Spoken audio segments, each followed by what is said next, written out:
Welcome back, everyone! Welcome back to Final Fantasy XIV! We're back! Yay! This took a bit longer than I was expecting to come back to because, well, I've had stuff to do. That's really the main reason. And I've also just not been at my best, and I forgot to turn on the light again. I'm so good at setting up for streams, aren't I? Oh, that's actually a bit much of a glare. Let me fix that. I have to, I have different light setups when I'm recording and when I'm streaming. That's better. Hello, Lana. So, first some updates. I've moved the camera back here, because this is where I look, just by reflex when reading the chat. So it's no longer there, it's there now. So that way I will actually look towards the camera when I read the chat. The Doom 3 stream, I promised at the end of the Doom Eternal stream, is happening, but because the REBORN one is on a deadline, because I want to get this done before the patch drops in 11 days, 10 days actually, I'm prioritizing that. I don't know how long we'll play for tonight. I have as much time as I want, really. But I also want to get back to playing Story of Seasons, which is what I've been doing mainly the past week. I made a video on that as well, if you haven't watched that yet. It's on my channel. Let's do this! Last thing we did was we did the first dungeon, Sastasha, and we're now turning in the quest, and we'll be doing 2 more dungeons just right after this, and then we will kick off a little quest line that hopefully will bring us to the first trial, the first boss fight, before the end of the stream. The goal of the stream is to get to the boss fight, which is a level 20 fight. So let's hope we get there. Let's start now. And I have not rewatched my own streams, so I do not remember the voices I did for the characters, so let's see how that goes. I think I remember Badron though, so that should be fine.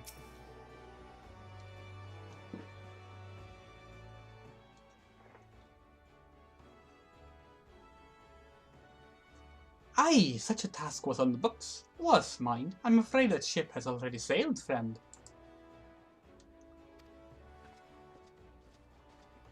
Oh, might you be the adventurer who accepted the job of investigating Sastasha? It would seem that ship has not only sailed but now returns to harbour. None the worse for its voyage. A pity. We dragged our boots too long on this one.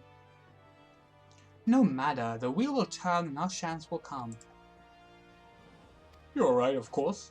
But there shall be no rest till we have attained our goal, lofty though it may be. Not a wink of sleep, great leader. Our aim, lest you wonder, is to perform such feats of heroism as will earn us a place in the songs of every alehouse in Eorzea. We mean to write a legend which will inspire adventurers as yet unborn to follow a shining example. Do you have such a goal? Large or small, it matters not. Only have a star to reach for and you will reach higher. Purpose can sustain you through times of hardship. Keep your eye on the prize, and all obstacles will be overcome in time. You would not think to stride into battle unclad, would you? Well, goals are as arms and armor for the spirit. I wish you fortune in your endeavors, my lady.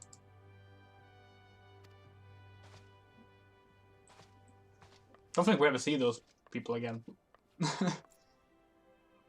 Back then, Arya, with all your limbs and a tale to tell, I wager.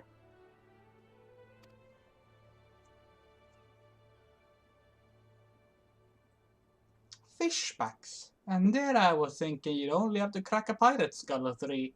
7 else, you turned your back for 5 bloody minutes and the scaly bastards had set up shop on your bleeding doorstep.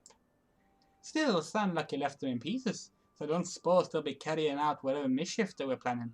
Unless they were planning on feeding themselves to the fauna or Sastasha, of course. And your road, all's well that ends well. Thanks for shedding some light on this mystery. I knew you'd get the job done, lass. You always do. Now, I'll bet you're dying for a rest, but just in case you're not, I was wondering if you might be interested in taking on another job. It just so happens I've had a request for a sister guild in GRIDANIA, see? Seems the forest folk in need of adventure can get things done. For them to ask help like this, you can bet the task won't be no skip through the sunny glade, but after the way you dealt with a fishback infection, I doubt it's anything you can't handle. Give us a shout when you're ready and I'll lay it out for you. So yeah, the next one we have is the, oh wait, which one is it? There's two dungeons I always mix up. It's the TAM-TARA DEEPCROFT and the Totorak. I think it's a TAM-TARA DEEPCROFT is the one we're doing now. Ready to hear about the job then? Like I said, the requests come from a sister guild in GRIDANIA. That's all I know. But whatever it is you get asked to do, I somehow doubt they pose any trouble for adventurer has survived the bedlam. For adventurer has survived the bedlam in what?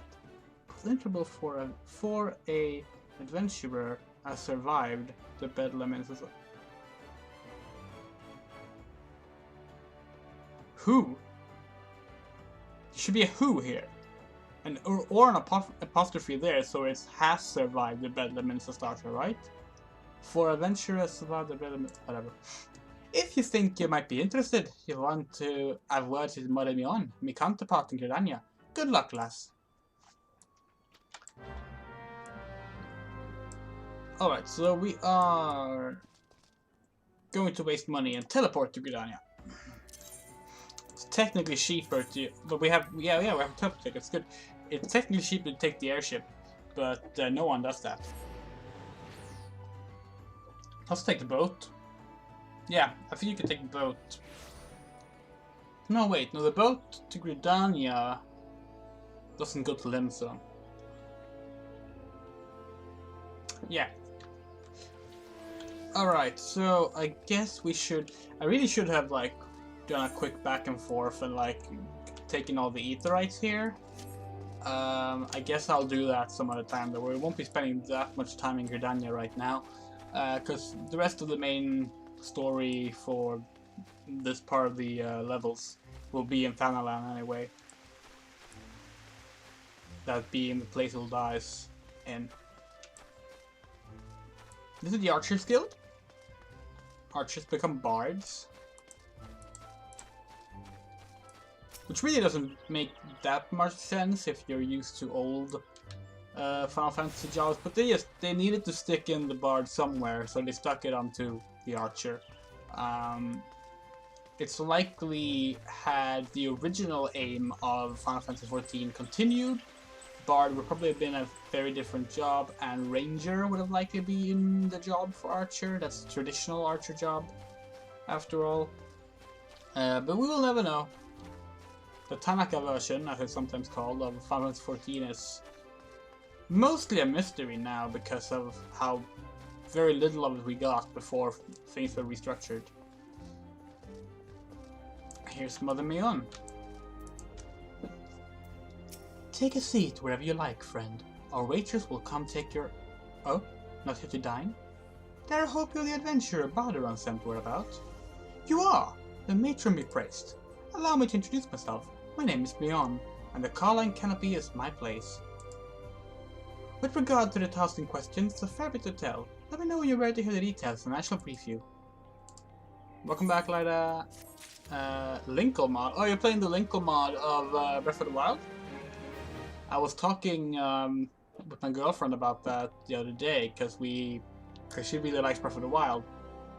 I don't, but that's not important. We were talking about Breath of the Wild and its sequel, and about how Link is a male character and they won't let you play as a female Link or Zelda and stuff like that. And I brought up that Linkle. I brought up the Linkle mod, and it's a really cool mod. Like, it's really well made. I'm trying to install it. Okay. That conversation I had was why I tweeted about how I think it's odd that Linkle hasn't been put into Smash Bros. Because there's 3 Links. There are 3 Links in Smash Bros, but no Linkle. And now she's not even that new of a character. Like, Hyrule Warriors came out in what, like 2015, 2014? Oh well. You haven't missed much though.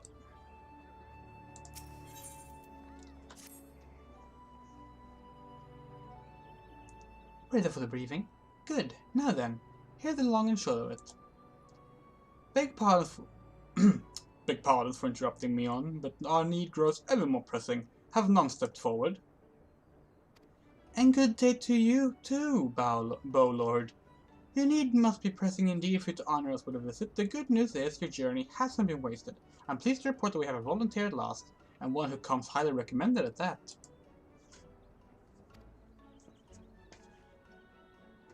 My thanks for answering the call, friend. My name is Lewin, and I lead the men and women of the Guard's Quiver. Now, time is of the essence, so I shall proceed directly to the heart of the matter. We wait for you to nip a potential threat to GRIDANIA in the bud. Beneath the central shroud there lies an underground burial site called the TAM-TARA DEEPCROFT. The place was once a Gilmoran settlement, but we Gridanians have long interred our dead there. Of late, however, shadowy figures have been skulking around the Deepcroft, and with ever-increasing regularity. Based on the accounts of various witnesses, we suspect that these individuals belong to the Lambs of Dalamud, a doomsday cult which sprung up prior to the calamity. These zealots have proven themselves dangerous in the past, and we leave them to their own devices at our peril. Ordinarily, I would dispatch my best men to scour the Deepcroft with orders to flush the cultists out. Alas, the calamity decimated our ranks, and the limited forces at my disposal are constantly required to keep the Exile at bay.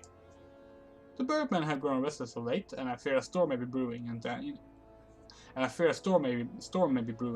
In anticipation of this, I have compelled to spread our forces throughout the Twelfthwood, lest we be taken unawares.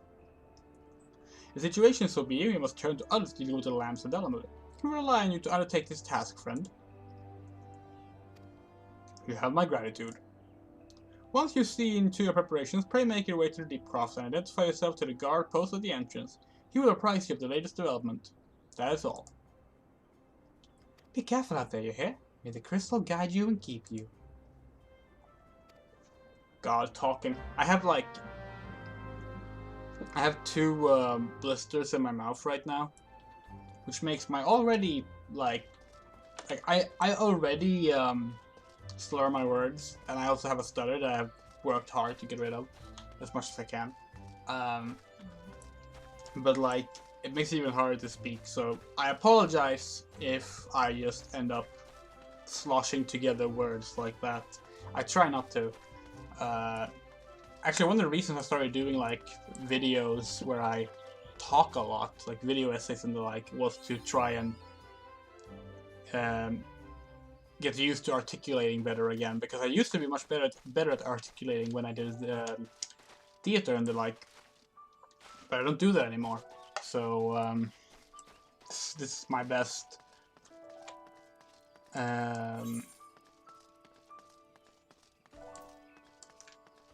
What's the word I'm looking for?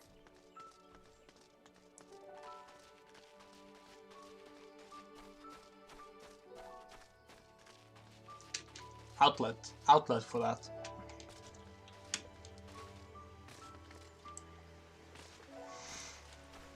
So if I remember correctly, this dungeon we're about to do, TAM-TARA DEEPCROFT, was the first dungeon they showed from REBORN.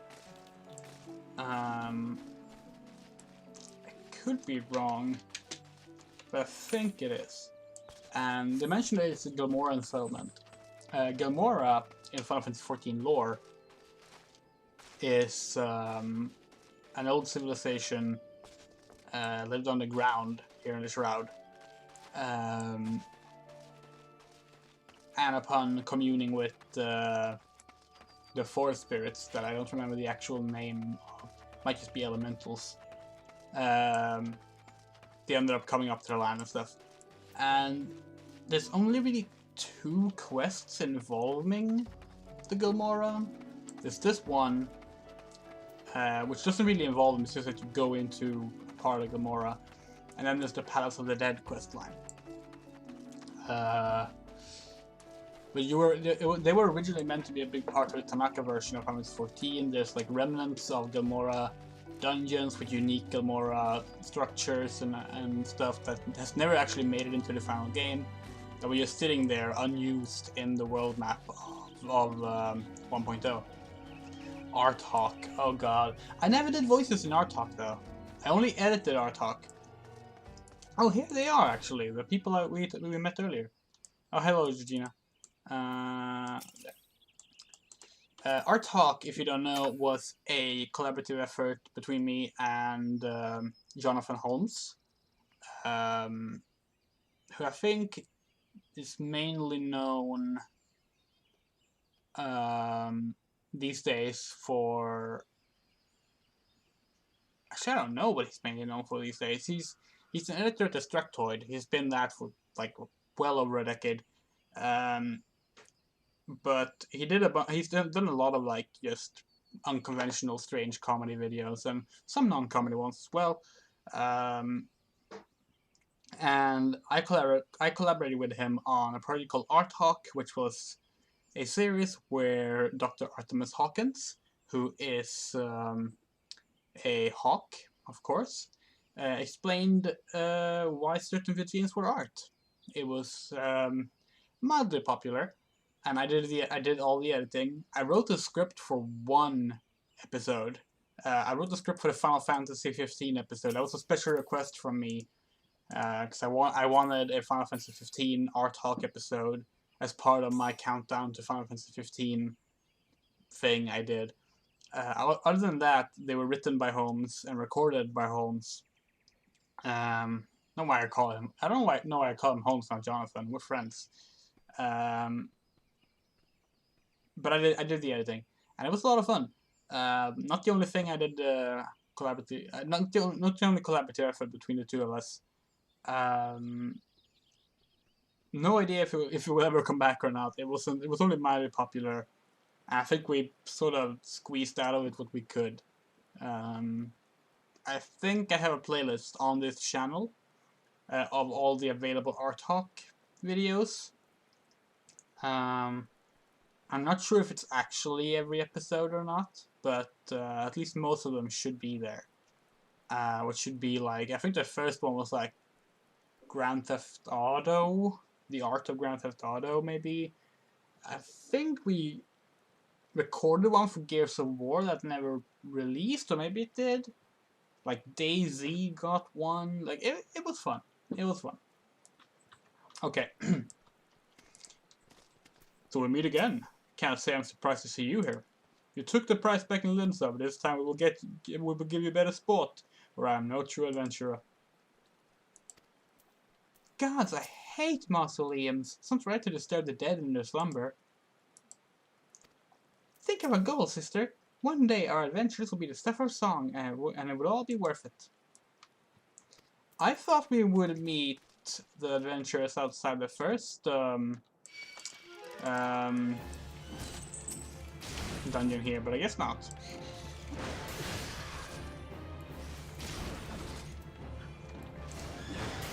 Don't know why these even like aggroed. Level 12? Like we're level 18 and 19. Fireflies don't aggro though, it's only the skeletons that do. But if they're linked to a skeleton, they obviously do aggro.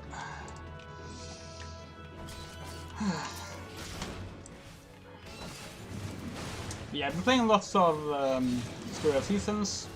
Had a lot of fun with that. Got married. Partway through my second year now in the game. And I started watching The Umbrella Academy as well to catch up with that. That's basically what I've been doing. You're still in the list, Bryn, I take it? Thanks for helping us out, friend. No doubt the Bowlord has already informed you, but your task is to enter the DEEPCROFT and purge it of the lands of Dalamud. In case you're unfamiliar with them, the cult emerged shortly before the Calamity put an end to the Sixth Astral Era. The cultists took the Lesser Moon, Dalamud, for their god, believing that it would deliver them from their devastation. And so they were rather disappointed when Dalamud exploded into 1,000 flaming pieces before it could complete its descent. Now, having seen their god turn to ash, well, it turned into a dragon, technically. One would think that the cultists might feel moved to question their fate. On the contrary, it served only to stoke the flames of their fanaticism. The lands of Dalamud are convinced that heretics, that is to say everyone but them, interfere with the coming of their Lord and Savior, and that is now their sacred duty to avenge him. Whatever it is they're doing in the Deepcroft, you can be sure that no good will come of it. For the sake of GRIDANIA and Eorzea at large, put an end to the madness. Yeah. How is Umbrella Academy? I've only watched one episode. I watched it right before the stream, actually. I've seen a summary of the first season, and that got me really interested. It's going to queue this up. The first episode was pretty good. I really like the editing and how they work with music. Like, they do really good montage editing. Like, it's really cool. The effects are like this has a budget to it. Like, I realize Netflix has a lot of money to spend, but like it looks like Hollywood grade when they do certain shots. And I'm only one episode in, and that's pretty cool. As for the story, it's pretty. I mean, it's unique, but it's not exactly. It's unique in its characters, but not so much its narrative. It's a very simple narrative so far. Fairly standard, like murder mystery, where all the various characters are blaming each other for different things, and, you know, a whodunit thing. But technically, right now, they don't even consider it a murder. They think it's well, most of them think it's natural causes that cause things, but whatever. The reason I started watching it today is that one of the reasons I was interested in the series is that Ellen Page is in it, and she wears a suit at one point. And Ellen Page, I mean, I like her, so I wanted to check that out. Then I found out today that in the second season, and I guess this is spoilers technically, but it's very mild. I would say this is the kind of spoilers that hype up watching the rest of it.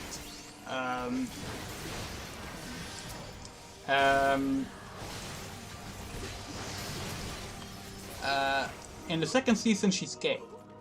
I mean, Ellen Page is gay in real life, but like her character Vanya is gay, and like there's some het stuff in the first season. Apparently, I haven't gotten there yet, but like that's basically framed as compulsory heterosexuality, that kind of thing, because she hasn't found herself and stuff. And like when I got that confirmed, that like Ellen Page gets to play a gay character, and she's not the only gay character in the series. I should point that out as well.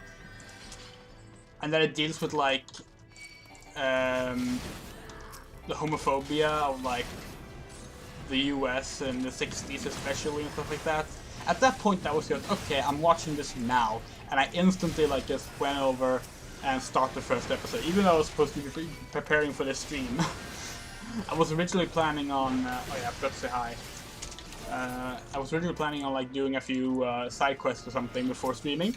But instead I just instantly moved to Umbrella Academy and watched the first episode.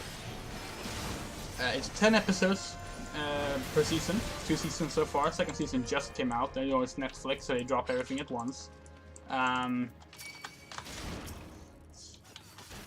Each episode is an hour long, exactly, like 59 minutes.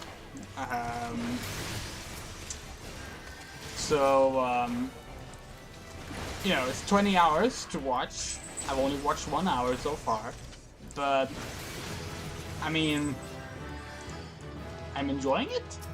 The person I follow on Twitter said the first season is pretty much trash, like it's not very good, but it's entertaining trash. Like if you enjoy watching like messy, not very well written stuff, it's apparently still fun. I don't know if that's how I will feel about it in the end. Right now I think it's just genuinely fine, but even if it turns out to be trash, it seems very entertaining overall. I can also mention that the I watched a video essay that summarized the first season and talked about how the series deals with abuse. It goes through like all the 7 main characters, 6 main characters technically, and now I can't remember what that video was called.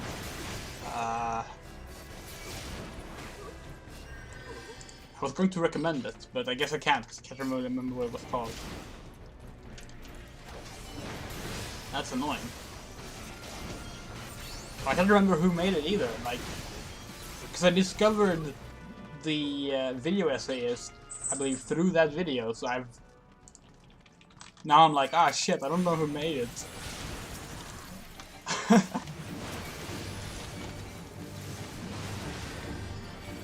Oops, I didn't mean to hit provoke there, but that's fine. Oh, I forgot to eat.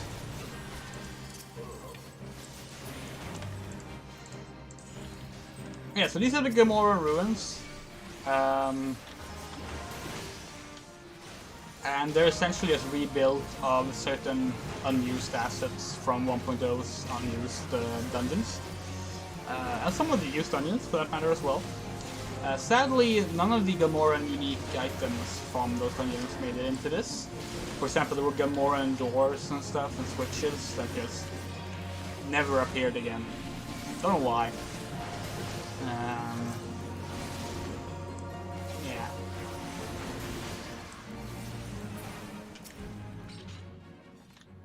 This is probably the shortest of the 3 opening dungeons.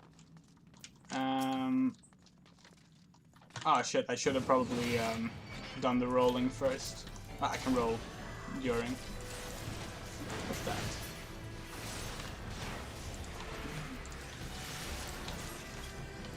Do I have that already? No, I don't.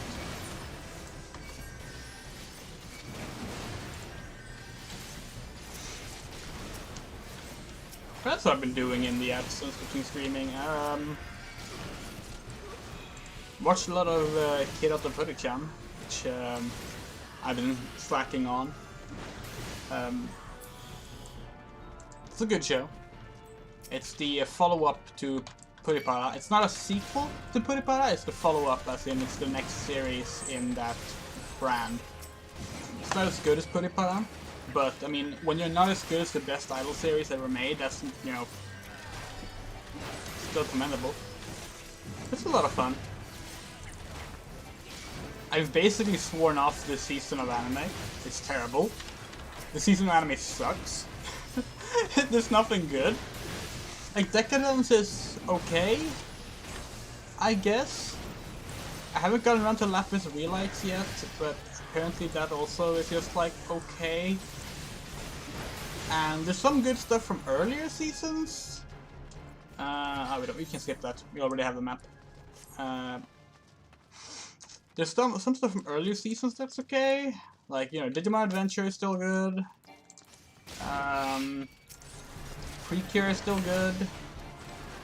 But all the new stuff is just disappointing. Some of it is just like offensive in how bad it is.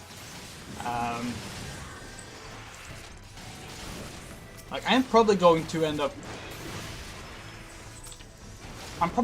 doing a proper rant at some point on my Twitter about Rent a Girlfriend. Which far too many people gave the benefit of the doubt that it wouldn't be bad. Like, it is so much worse than I expected it to be. But at least I expected it to be bad. Other people were like, well, maybe it will be good. Maybe it will be respectful of, like, the concept of,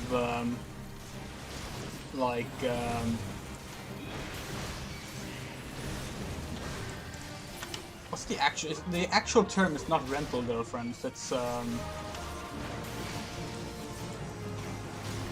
well, escorts that aren't sex workers, but just do the dating aspect. It's not. Oh god, it's not.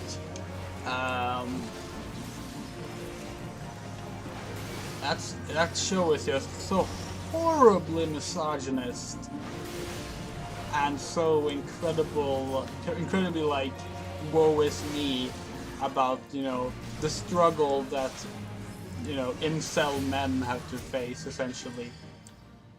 And it's like,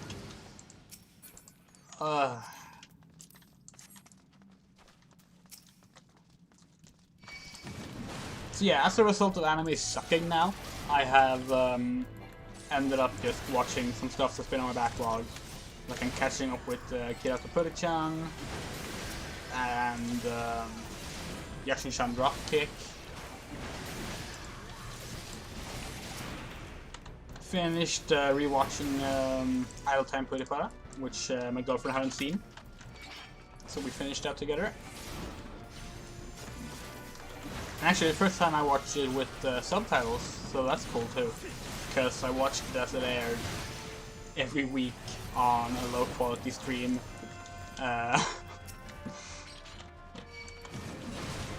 Fully in Japanese. It's good. It's easily the weakest season of Puri-para, but it's also a really good send-off to Puri-para. Like, the way it ends is really satisfying. So you can sort of forgive how much weaker it is than the previous 3 seasons, just because it gives it a proper, really good ending. But yeah. I don't know why I started talking about anime. Alright, because I talked about the Umbrella Academy. That's the only non-anime thing I watched, so I had to go on with something else. No, that's not true. That's not true. I watched another cartoon that's not anime. I watched Pony Life. My Little Pony Pony Life, the new My Little Pony cartoon. 10-minute episodes that is like meant to hold people over until Generation 5's cartoon begins. It's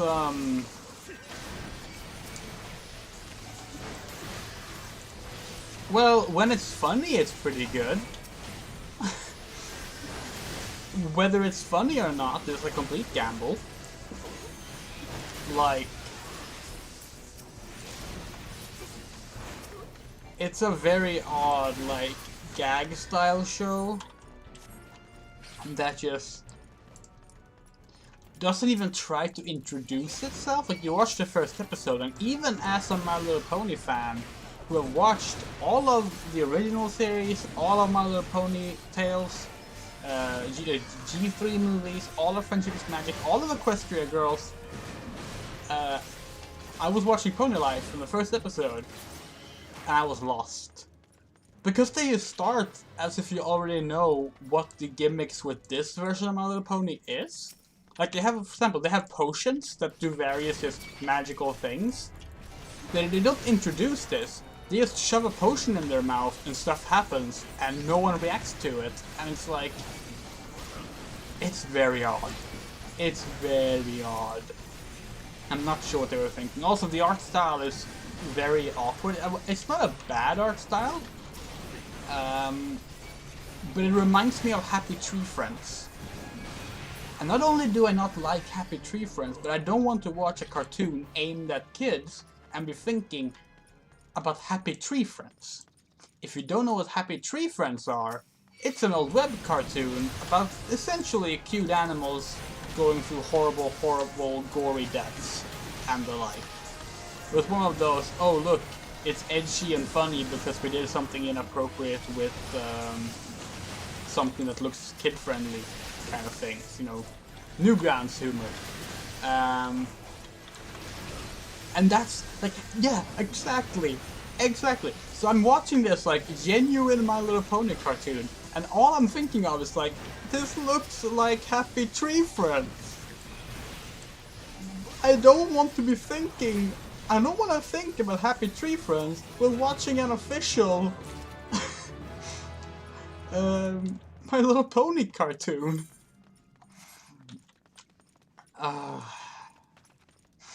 But it's okay. Like, it's okay. I think you are...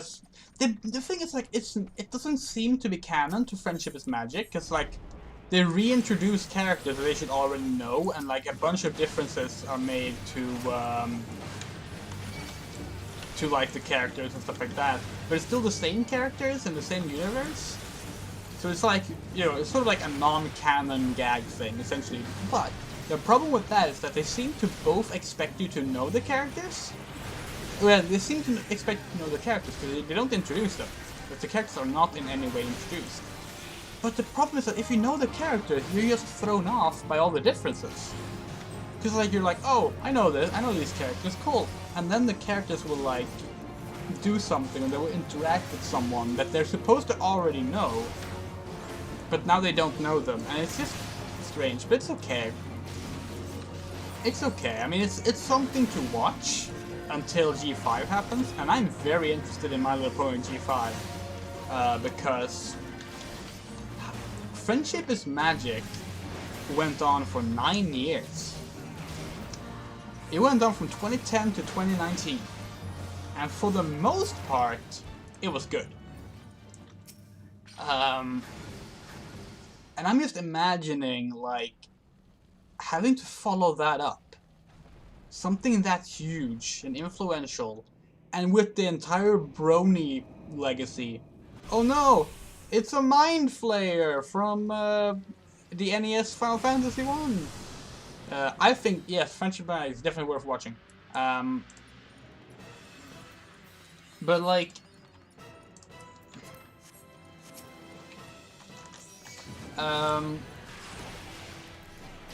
where was I? Okay, so yeah, having to follow that up with a new series, even if they decided to keep the characters, like the leaks from a few years ago suggest that they're going to keep the character names and general concepts behind the characters, but do some changes to them to make it a new series.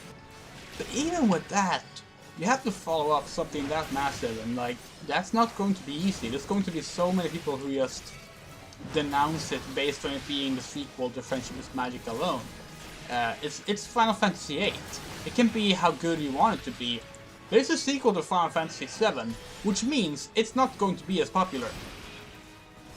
That's just how things work. But yeah, Friendship is Magic. Friendship is Magic is odd because it has some really, really big low points. But overall, it's really good. I really like the ending. Well, I had some issues with the penultimate episode, but I won't get into why. That's big spoilers, although I already talked about it on Twitter. But overall, Friendship is Magic is good. Last year I named it the best long-running fantasy TV series made in the 2010s. Which I mainly did because I was so pissed off about Game of Thrones being so terrible. Because My Little Pony Friendship with Magic is much better than Game of Thrones. And they both ended the same year. And started only 1 year apart, so you know. But it's good. It's good. I would say Season 3 and 4 have probably most of the low points. But even with that in mind, it's good. It's fun. I like it.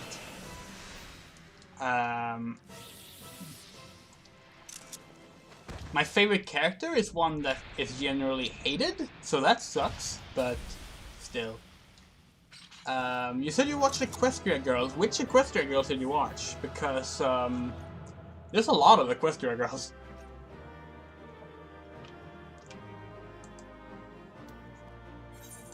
Oh yeah, like, God, Game of Thrones was so fucking bad in the end. I mean, the thing is, like, I didn't expect much out of Game of Thrones. Because, I got a play accommodation, yay! No, it's not Muffin. That character, by the way, so, if you don't know, the character, referred to as Derpy a lot, is Muffin. They actually, they were originally going to call her something else, and then fans named her Derpy because of her eyes being accidentally animated the wrong way at one point. She looked in 2 different directions. And she sort of internally became known as that as well, but because of like ableist annotations with making fun of like neurodivergent people being unfortunately tied to the derp term, She got temporarily renamed to Ditsy Hooves, but then her actual official name in the end ended up being Muffin. Because that's the only word she says in the entire show. Actually, no, I think she says some more words later, but yeah. First Equestria Girls, yeah, that's from Twilight Get Sucked In. First Equestria Girls is okay. Has good music. I really like the Cafeteria song. With that said, if you weren't too big on Equestria Girls, that's fine. Friendship is Magic is better, but Equestria Girls is canon. And if you do decide to keep watching it, the third Equestria Girls movie, Friendship Games, is ridiculously good. Like, the first two ones, Equestria Girls and Rainbow Rocks, they're okay. But they're just, you know, they're fine kids movies. They're not bad in any way, but they're not like anything you write home about either. But the third one, Friendship Games, it is so much better, and like the musical aspect of it is so much better. They really, really just tied it all together. Okay, so fun fact about Rainbow Rocks. The three villains in Rainbow Rocks, the Dazzlers, their sirens, and their banishment to that world, you get to see that in an episode of Friendship is Magic. It's in a flashback, but it still happens in Friendship is Magic. That's pretty cool. Yeah, do check out Friendship is Magic. My favorite character, by the way, I realized I didn't say, is Starlight Glimmer. She starts as a villain, and then she becomes a recurring character, and people essentially hate that she was, spoilers, redeemed. They say that she didn't deserve it, because she did all these awful things, but like, that's the point of... that's why she was good, it's because they allowed her to grow. But yeah, Starlight Glimmer is my favorite character. All my favorite characters are unicorns. We're talking about My Little Pony. This is a My Little Pony stream. My favorite characters are all unicorns. It's Starlight Glimmer, Rarity, Trixie, Trixie Luna Moon,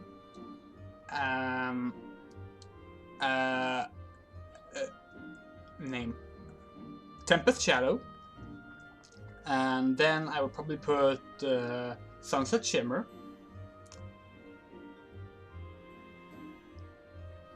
Then it gets harder.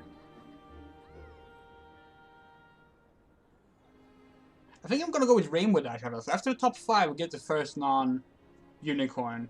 I'm gonna go with Rainbow Dash after that. I don't think I'm forgetting one. Actually, Luna first, and then Rainbow Dash. And you'd think Rainbow Dash would be higher because she's one of the ones that's confirmed gay, but unicorns are just better. That's just how it works. Then Twilight, I guess.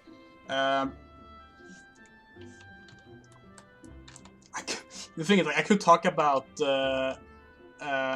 Actually, I didn't ship Rainbow Dash and AJ. I was so surprised when they were made a canon couple at the end. Yeah, Rainbow Dash and Applejack is a canon couple. In the final episode, again, spoilers, they are together.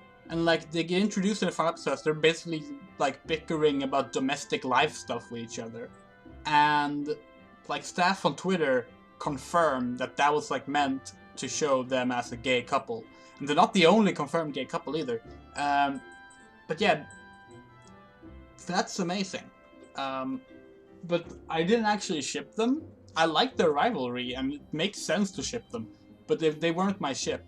My favorite ship is actually Starlight and Twilight. But I also like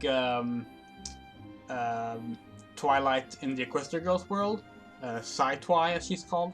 Her and Sunset. I also like Equestria Girls Rarity with Equestria Girls Applejack, which is also canon, sort of. They're bi, essentially. Sunset Shimmer was like literally stated to be bi by the creators. And of course, I love Bonbon and Lyra, who literally had a gay wedding, an actual lesbian wedding in the show. we see them propose, and we see the happily married newspaper clipping. Like, I'm so glad I did that. Any other ships? I liked Dash and Fluttershy, but I wasn't that big on it. And this is see, here's the problem. I started talking about My Little Pony, and I've been a My Little Pony fan since I was like 4 years old.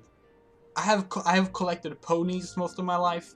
I have so many Generation 1 ponies. I can talk about My Little Pony forever. And my girlfriend also loves My Little Pony and also collects My Little Pony, so we just have a ton of My Little Pony shit, and we can talk about My Little Pony forever and ever and ever. I can sing all the songs, I can talk about all the characters in details.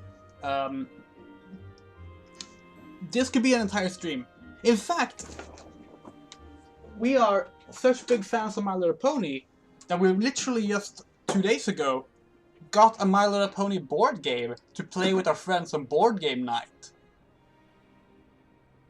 Because why not? And we're going to be replacing the paper pieces, if they're like little paper play pieces, with Little Pony figures instead, because we have so many. So yeah, you know, oh, actually, fuck it, I'm just going to show everything. Oh.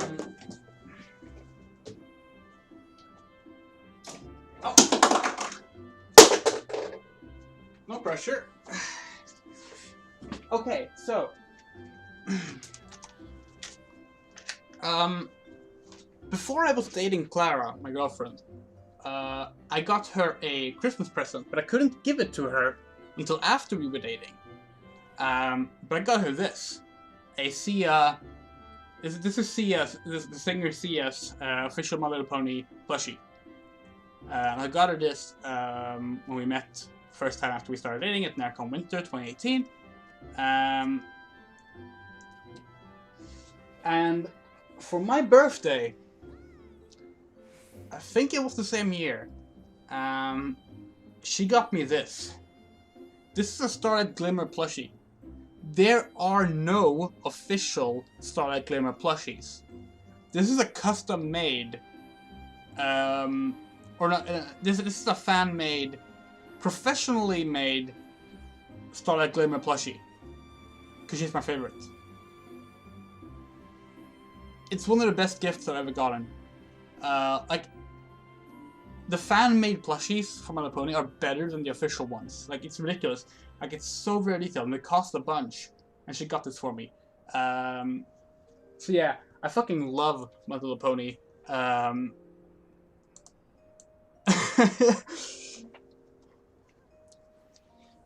yeah, watch My Little Pony.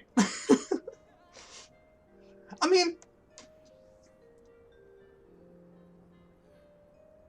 yeah, why not? Eorzea? Equestria is where it's at.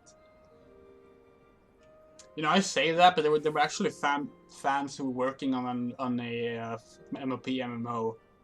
I don't know how that went in the end. Yeah.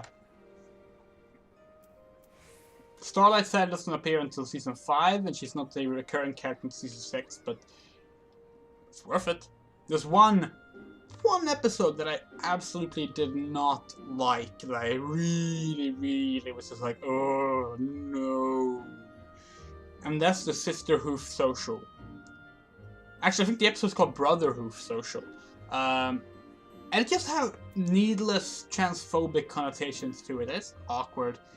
I had so many 80s ponies. I watched the cartoon. I love the Swedish dub of the cartoon. Actually, I still watch Equestria Girls dubbed in Swedish most of the time. But the Swedish dub of the old cartoons, they have a bunch of voices that match up the Swedish dub of Sailor Moon. So like, all my favorite voices are there. And the best part is, for the most part, the Swedish dub of My Little Pony still exists on DVD. They actually publish them on DVD, which means they're not lost forever. And it makes me so happy. I had them on VHS myself, but yeah, my favorite episode is from... my favorite episode from the original My Little Pony cartoon is Return of Tamalon, which is about this castle where This castle ruled by Grogar, an evil goat, a ram, actually, when I think about it. It has like this magical bell that his castle only like materializes in the pony world every like 500 years or something like that, and he kidnaps all the unicorns by basically snatching them in the middle of teleporting, and everyone has to save them and stuff. And he's so fucking cool, has so many good songs. They brought Grogar back from that 80s episode, my favorite episode, for the final season of My Little Pony Friendship is Magic.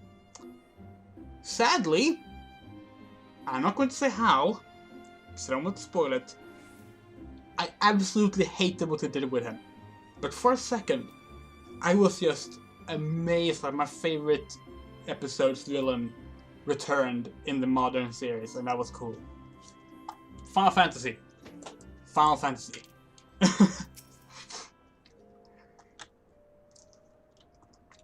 Welcome back, Cinder. I'm reliably informed that your foray into DEEPCROFT was a success.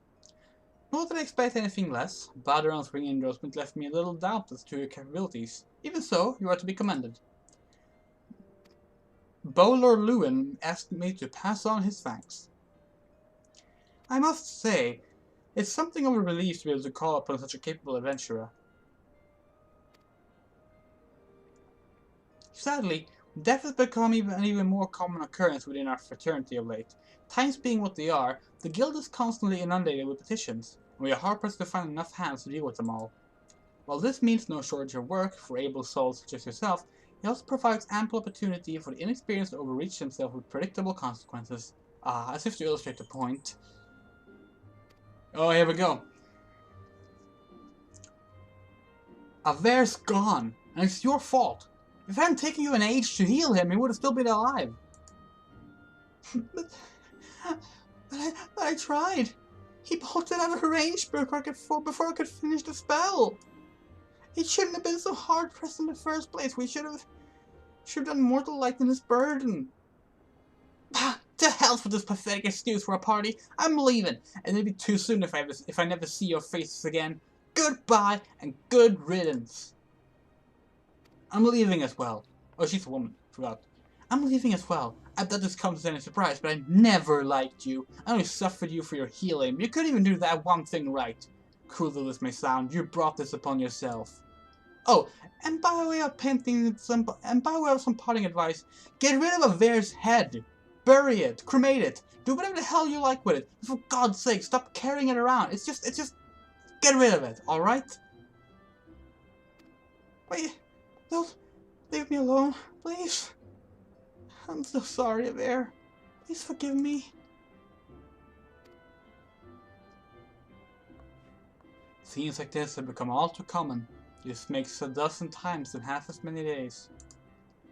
Yeah, so that was the party we met outside of Sastasha. Now you see what I'm grateful adventurers of your experience. I can send women like you on a mission without worrying that you might not return. Well, not so much at any rate. Speaking of missions, I will entrust you with another. About a bell ago, I received a message from a counterpart in UL'DAH. She seeks services of a reliable adventurer, and you are nothing if not reliable. If you think you might be interested in this task, say the word, and I will be glad to share the details with you. Yeah, we're going into the Copper Bell Mines. Are those better? Yeah, they are.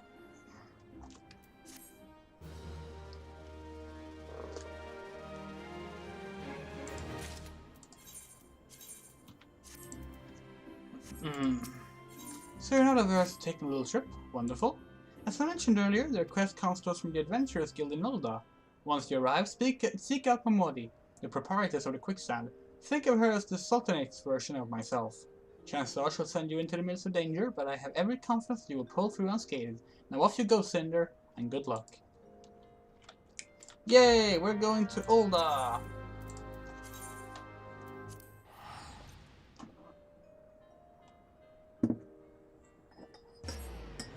But yeah, that little party there is split up.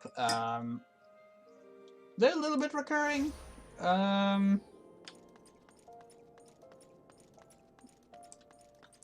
won't get into what happens with Edda, the conjurer, who failed to heal Avere before he died. But there's a story there.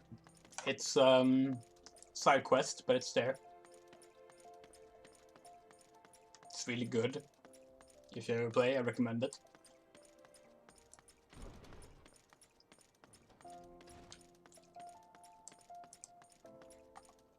Welcome to the quicksand, friend.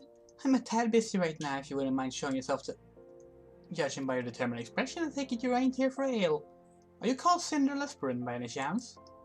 Mion sent word that you'll be reporting for duty. She also made a point of calling you the adventurer of the moment. There ain't no small praise coming from her.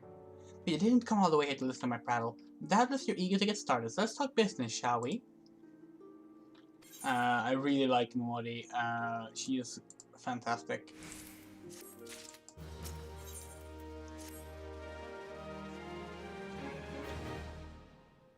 The petitioner ought to be arriving any moment now.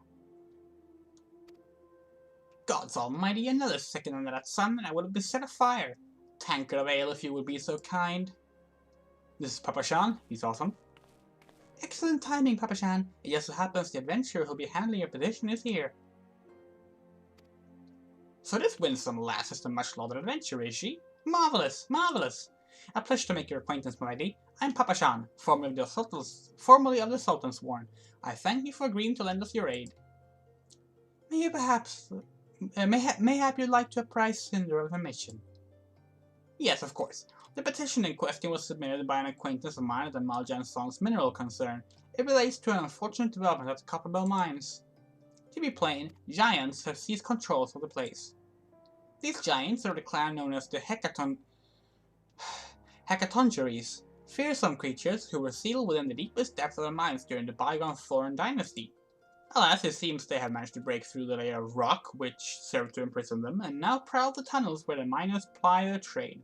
The creatures are justified their anger by the treatment at the hands of our ancestors, and their presence has forced the suspension of all mining activities in the site.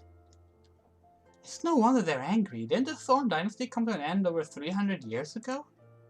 You know your history well, my lady. The people of that age used the Hecatoncheires to work their mines by way of enchanted helms. They were able to bind the ferocious creatures to their will, but as is often the way in such tales, these enchantments eventually failed and the slaves rose up against their masters. And in a desperate bid to contain the unbridled fury of the Hecatoncheires, our ancestors induced the collapse of the mine's lowermost levels, so was that the great giant revolt was ended. Buried beneath 100,000 tons of rock. Well now, that got me thinking. I seem to recall there being an article about the couple in the Mithril Eye a fortnight or so ago. Is it the mines were being reopened so as to meet the rising demand for building materials? Like as not, our boys dug a bit too deep and freed the giants. Gods, to think the poor creatures are still alive and kicking after 3 centuries. That's a long time to nurse a grudge. They must be seething. Indeed, and that makes them a danger to us all. There will be no mining in Copperbell so long as they remain. For the sake of both peace and prosperity, they must be subdued. This is the task which we would have you undertake. I don't deny that the mission will be rife with danger, but our need is great, and so I beg you, put an end to this sorry business. Gods bless you! I feared you might have reservations, but I assure you it is for the best. In case you don't know, Copperbell mines are in Western Thailand. Do take care, you hear? And one last thing before you depart. An employee of Maljan Sons is presently at the quicksand. The fellow's name is Painted Mesa, and he knows Copperbell mines well. It may behoove you to seek his counsel. Don't know why I chose that voice for Papa-chan. It's difficult to do, but that's okay. Looking for Painted Mesa? You found him. You're the adventurer who volunteered to deal with the mess down in Copperbell, are you? You got gutsmiths. I just hope you got skills to go with them, because things ain't pretty down there. The Hecatoncheires were left to praise in their right state, and an area weak if the mining resumed. I don't know if you know this, but Copper was old when the second old dynasty was still young, and it was abandoned centuries ago. If it hadn't been for the shortage of materials needed for the rebuilding effort, the concern would never have thought to reopen. We know full well about the giants beforehand, but the project went ahead anyway. I mean, nothing could possibly survive being buried in the mountains with a rock for 3 centuries, right? Wrong. Our miners dug up more than they bargained for. One swing of the pickaxe too many, and they found themselves in the company of giants. Once we can subdue them, the nation's glorious recovery will grind to a halt for want of aught to build with. The stone torches keep watch over the entrance in case the giants fancy some sunlight and fresh air. One of them will be able to shoot the way in. The hopes of the nations rests on you. The hope of the nations rests on you, friend. Best of luck. So this quest always had a bit of a odd sense of morals to it, because like, yeah, it wasn't the current dynasty and such that enslaved these people, giants. But I'm not sure that's a good excuse for going in and killing the giants. You know? Like, as far as they know, you are still their oppressors. And they're intelligent, so, you know, should be a way to come to some arrangement and agreement there. But no. And I think that's, honestly, I think that's intentional. I think it's because UL'DAH is probably the most fucked of the 3 city-states in terms of, well, human rights. One of the quests here actually involves you doing human testing on beggars on the street, who know very well you're testing untested, like, Central Fan. What? Well, that's wrong. But they know very well that you're doing testing on them with untested medicine, but they're like, well, don't really have much choice. It's the only way I will get any kind of money, and yeah, it's just kind of fucked. Everything here is fucked. Yeah, capitalist pigs. God, UL'DAH. I mean, it's why I like it. I think UL'DAH is a brilliant, I think the writing regarding UL'DAH is a brilliant critique of real-world politics.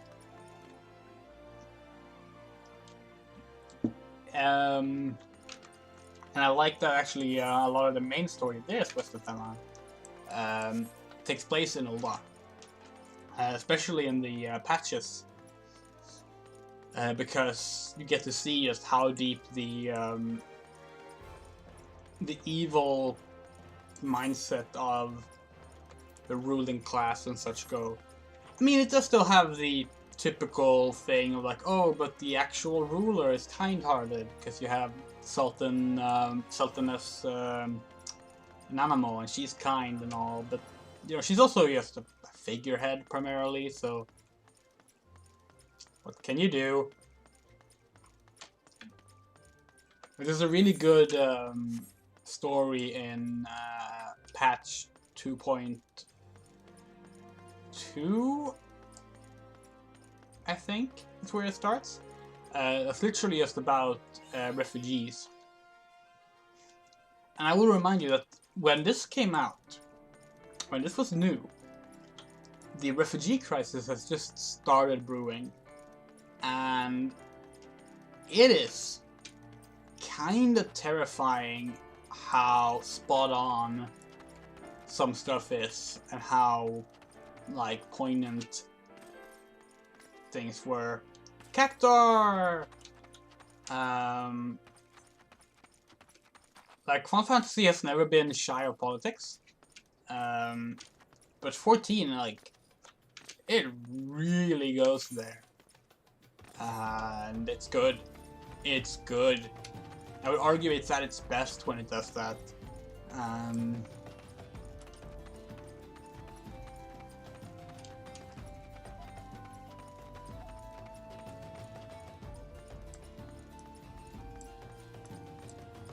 But yeah, UL'DAH is a fucked city-state, just...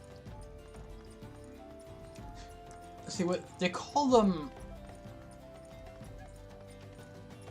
What do they call the people on the council that are in charge? They call them... Because like in some localizations they call them Republicans, which is perfect and accurate, but they don't call them that in English, probably because people would too quickly connect that to the American Republican Party and that's a risky thing to do if you want to sell things to a massive amount of people. So they call them... So what do they call them?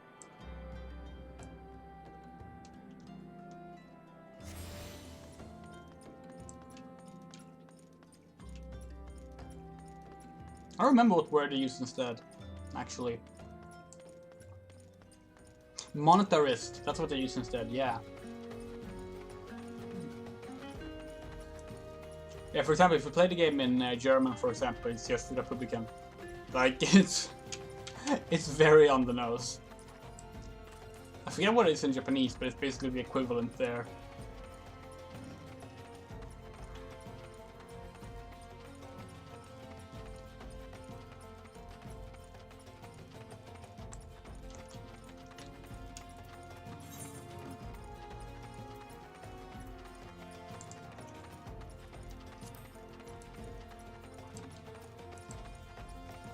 Been an incident inside a couple of mines. We're here to ensure that its effects are contained. For your own safety, I suggest you stay well away from here. What? Are the adventurer wanted to quell the hackathon series? I didn't think the Papa Sean would be able to find someone so quickly, if at all. The giants are content to wreak havoc inside the mines for now, but it's only a matter of time for the thing to come outside. The sooner you see to them, the better. Make ready as best you can, and enter at will. Okay. Alana, are you ready? Bombs!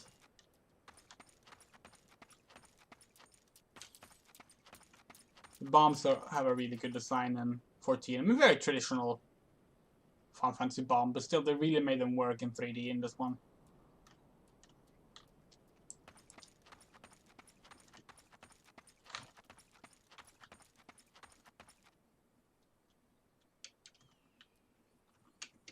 I could just do a ready check, I guess. That's probably faster.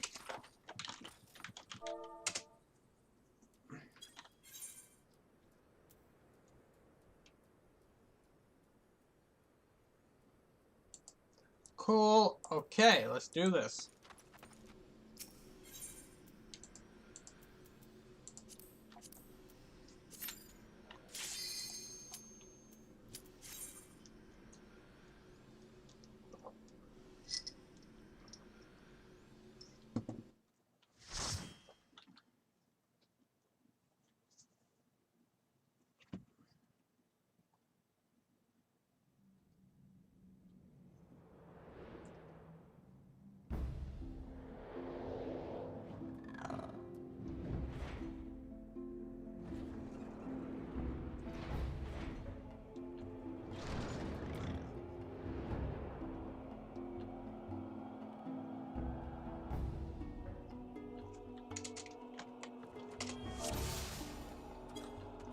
Okay. I have a WoW name. Alex Strasser, yeah.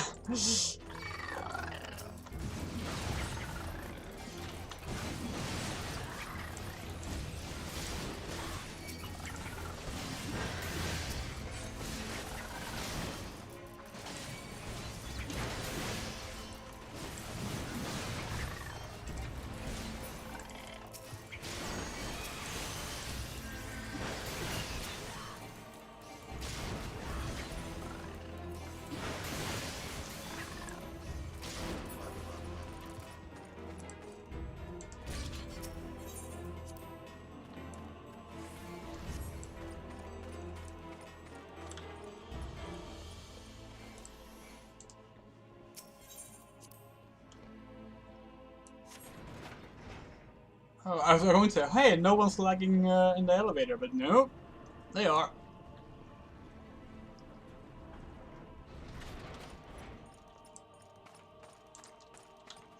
This is actually one of the few dungeons you can lose aggro in, so you can just run here and lose the aggro.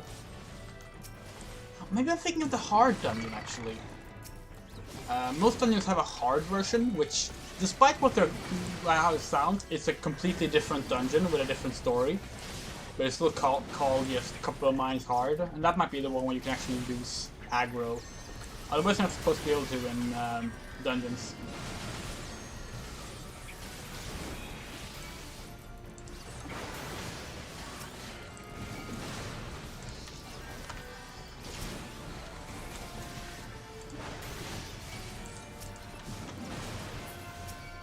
These brigands, I think, are new.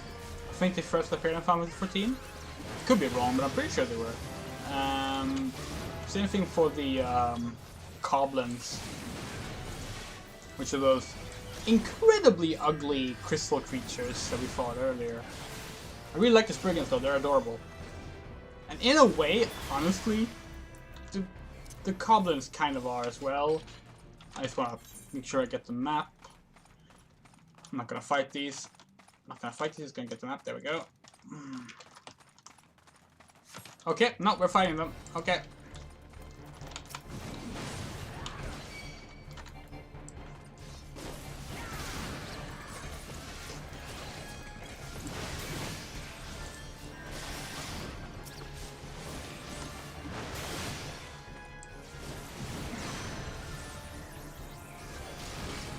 So I wonder what they're going to be doing with the Final Fantasy XIV Fan Fest now, because the first one was planned to be in October, I think, and that's been, you know, shut down. And that's not happening. And instead of still looking into just rescheduling and still doing them, but like, I'm not sure if that's gonna work out, because like not only will, you know, COVID-19 will continue for a good while, and it won't just suddenly stop either when we find out a vaccine. It will still be a time to get everyone vaccinated and such. But also like they're supposed to be announcing the new expansion pack this year, because they have an approach where every 2 years there's an expansion pack, which means if they delay the Fan Fest, they're also gonna have to delay the expansion pack release date, or else they might end up having a Fan Fest in the middle of the expansion pack release, and no one's gonna want to go like leave home and miss out on playing the expansion pack to go to the Fan Fest, you know? I also don't know what they were thinking, because the European one is set to be in London next year, which, you know, means that it will be out. The UK will be out of the EU. Which is terrible for anyone traveling from the EU. I don't know why they didn't just put it in Germany. Like, they've been in Germany before. They've been in France as well. They were in Paris last year. I was there. But no, apparently we're doing London. But I'm assuming it won't happen at all, but, you know, still.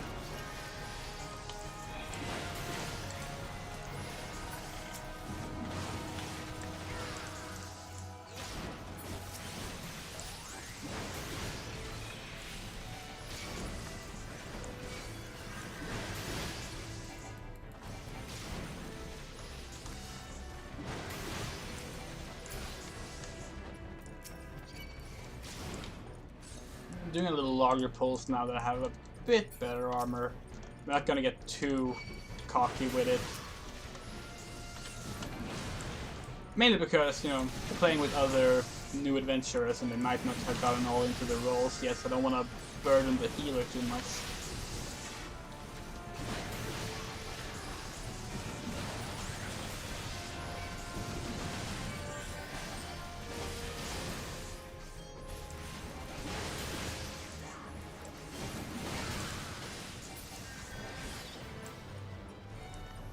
We still have rested XP all the way to next level, even though we already leveled up 3 times? 19, 20, 21, yeah, 3 times.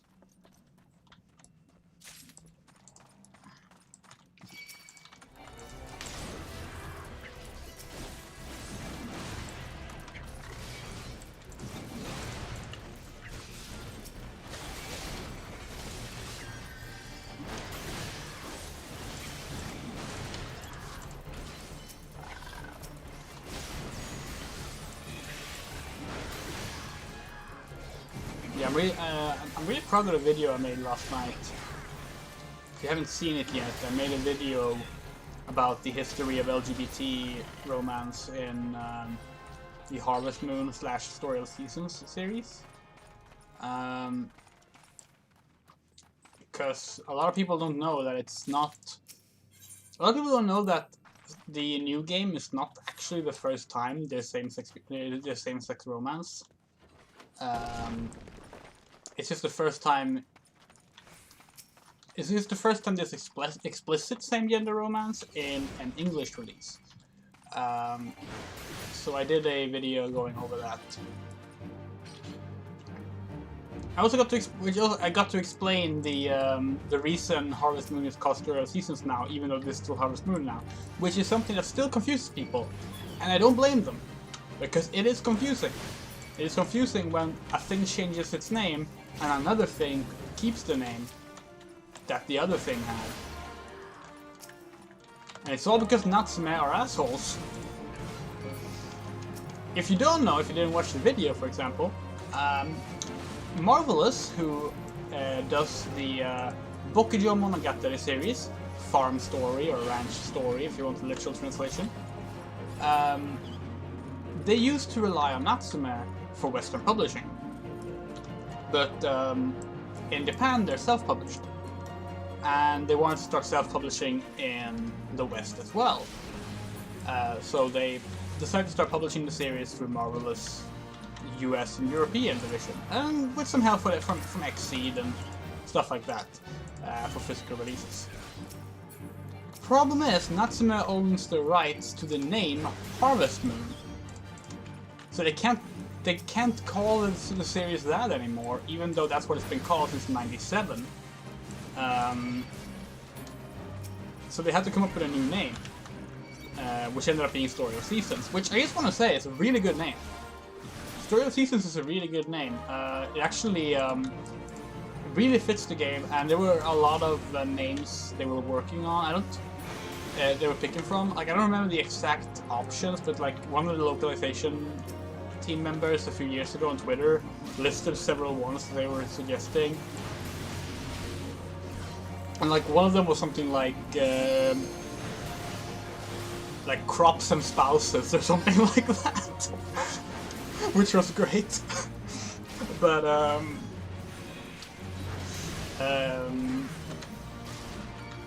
obviously it should have been Tillin and Chillin. That's a callback to the first Final Fantasy 14 stream we did. I already have that, right? Plunder Jacket. No, I have the better one. Or rather, I have the one actually meant for tanks. Where was I? Oh yeah. But then they made, but that would have been one thing. Okay, so the Harvest Moon games are called Story of Seasons now. That's not too hard to get around. But then Natsume decided to start developing their own games and call those Harvest Moon with the same logo and everything. Even though they're not the Bokujo Monogatari series, they don't even release in Japan. Probably because if they release in Japan, Marvelous Japan would be like, this is clearly like a rip-off of our games. Yay, flying! But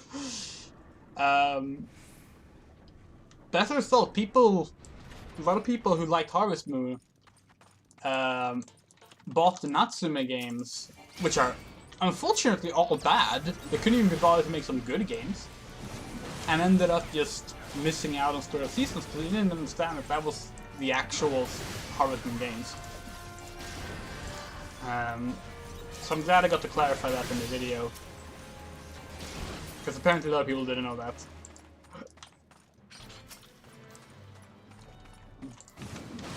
Also, a lot of people didn't know that even if the latest one had same-sex marriage. They assumed that it would be removed just like it was in DSQ. So that was actually really cool. That I got to make a video that was like informative. And I only took a whole week to record it almost. I wrote the script like last week, and I was like, I'm gonna record this like maybe tomorrow. And just kept pushing it off and pushing it off and pushing it off, and like. Yeah, but then last night I recorded, I edited, and uploaded it all in one sitting, so that went well. We need one more 6-ounce pinches of fire sand to blow up that wall.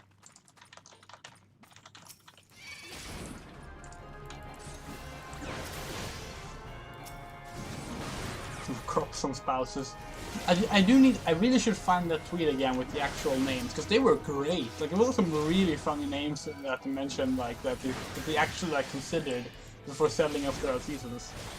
Like, I don't think it was actually crops and spouses, but it was something to that extent, and I just, like, I loved that. And, like, the person tweeting it admitted that was, like, their favorite one as well, but didn't end up being the one used.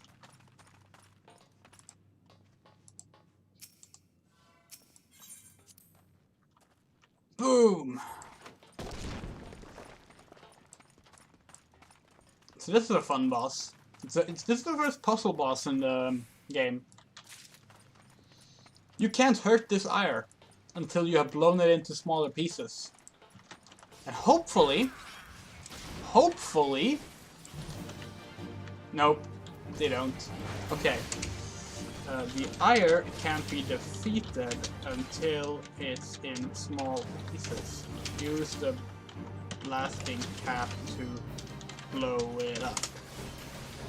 So yeah, you have to use the blasting cap here. I have to make sure that the ire is in its explosion. Boom. Becomes smaller pieces.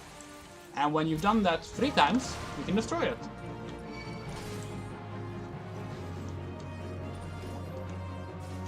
Yeah, I write blasting gap instead of blasting cap. Wow, good job, me.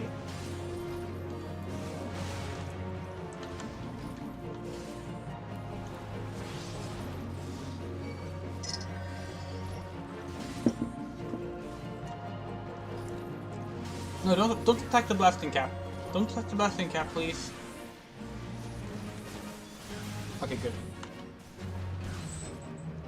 Boom. And one more time.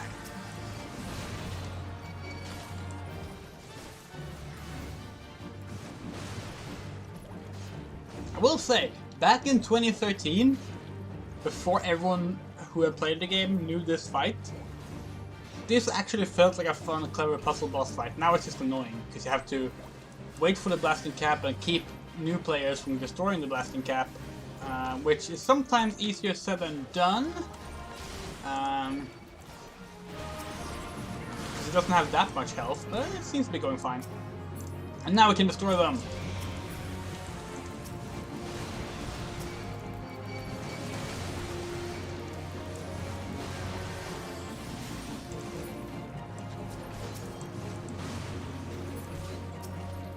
Yay! And we get... Okay, good. Georgina's already on the fire stand. Oh, I forgot about the looting.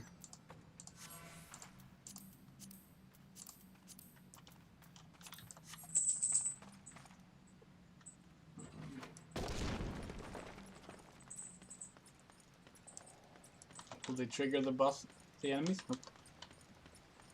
So here you can actually, like, avoid most enemies, but you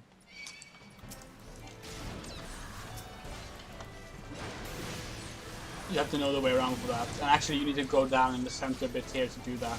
And I didn't do that on purpose. If the other players don't know that, and at least Alex Strassa seems to be new, they might alarm those first enemies, which just is annoying. I mean, it's XP, I suppose, but we're also all above level 20. We're not gonna get that much XP from this, so might as well keep it simple. They get the full map, that's what's important. If you don't know, you get an XP bonus if you finish a map. You used to have to finish all the maps, that meant you have to, like, go all the way over the various parts of the overworld, like all the places in Fanalang and the Shroud and Lonosha. Now you get all of those instantly, including the XP for doing so when you first enter it, and it's because people got lost and ended up walking into places where they shouldn't be yet, and it was just kind of a mess. But in the expansion areas, you still have to actually explore everything. It's actually a good way to cheat some quick XP if you want to get like a low-level character up to some levels. Is to do like an expansion area and you just finish up the map on your job that's lower level. Like I think the XP does scale, but not so much that it's not worth it.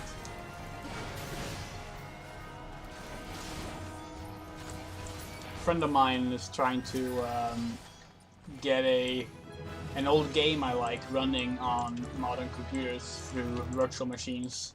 Something I've already tried several times in the past, but she has more experience with that stuff, so maybe she can succeed where I have failed. If so, I'm totally playing through that game at some point on this channel.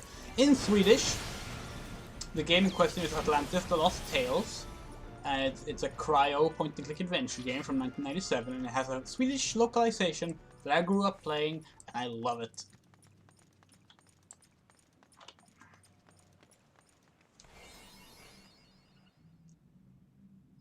Slaves no more! Free! Free!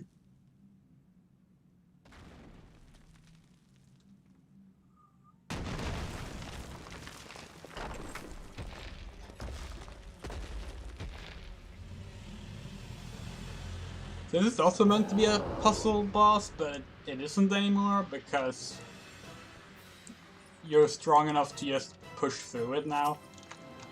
So originally, this boss is going to break down a wall over there, the boulder over there. And when that happens, a bunch of smaller giants is going to come through and start smashing up that wall. After that, we just pour out additional mobs. But these days, even like when you're synced and playing with new characters, you're strong enough to just wail on it until it's dead. So like, it's fine, because the enemies that come out of here, it's going to come out. There's an enemy. It's going to walk all the way over there and start smashing a wall anyway. You don't have to bother with it. You just ignore it. Extrasa, ignore the boss. Ignore the mob. God damn it. Okay, no, we got the idea. Good.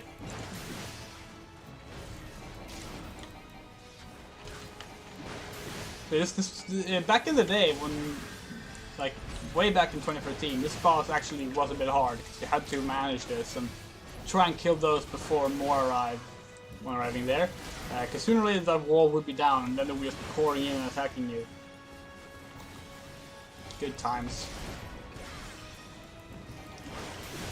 I do think it's kind of funny that so many of the bosses now in the early stuff is just the strategy is all gone. It doesn't matter if you're synced. It doesn't matter if like you have the gear meant for that. Like, it's just like the changes done to the basic stats and such has changed enough to just make it easy.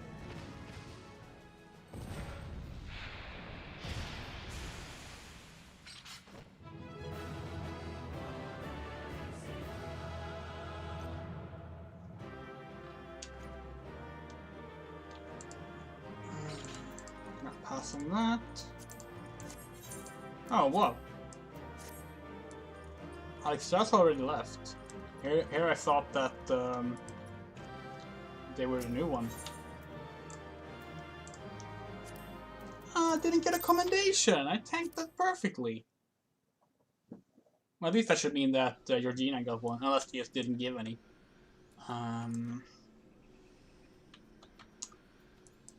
Yep, so that's back to UL'DAH.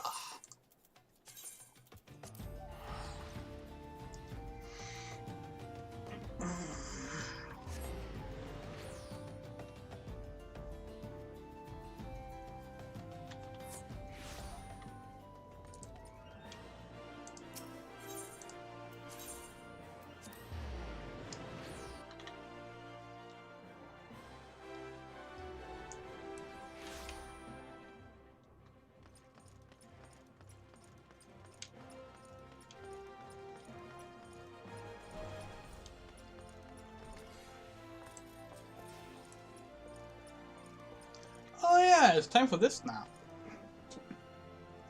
I remember this. Actually, I referred to this in the first stream we did.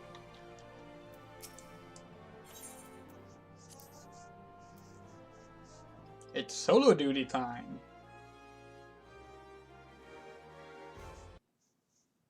Ah, the Conqueror Copperbelt returns. Thanks to you, our mining operations can resume, and UL'DAH will have the materials she needs to rebuild. The entire nation's in your debt, friend. I'll share the good tidings with Papa Sean the next time I see him. As for you, you'll want to report to Momodi. It'll do the woman well to see you alive and in one piece.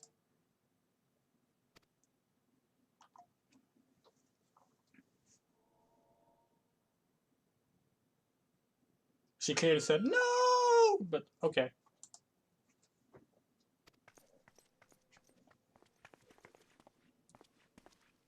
Shut your mouth, you thieving little swine! You stole from me! Don't even think to deny it! Please, sir, I didn't steal nothing! I bought this! I paid for it with my own coin!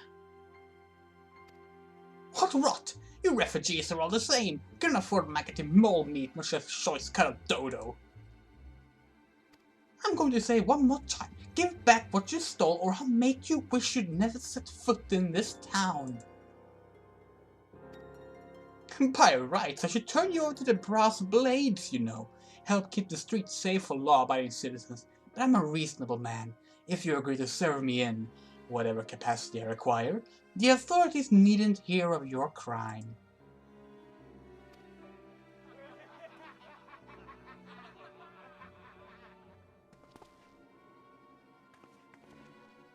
But I know nothing wrong.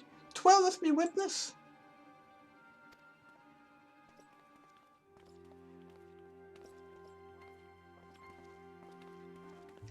Please, adventurer, help me. I beg of you. I swear on your mother's grave I didn't steal nothing. I bought this with the coin I'd saved. I only wanted to treat my children to a decent meal.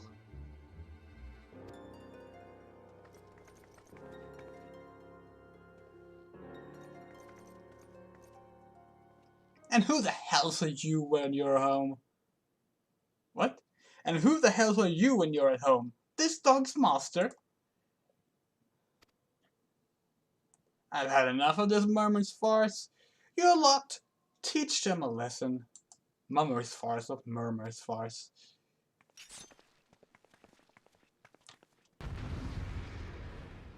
Remember how I said the Final Fantasy II battle theme was in this game?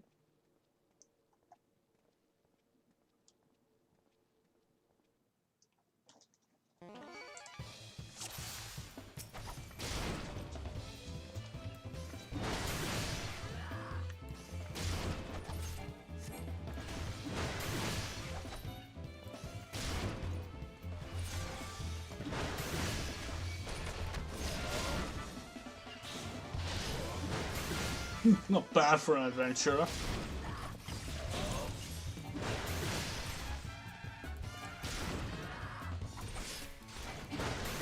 I should have stopped at the Seven Dale.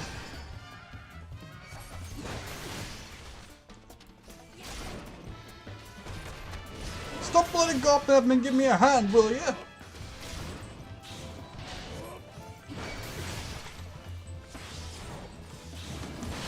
Bugger, bugger, bugger!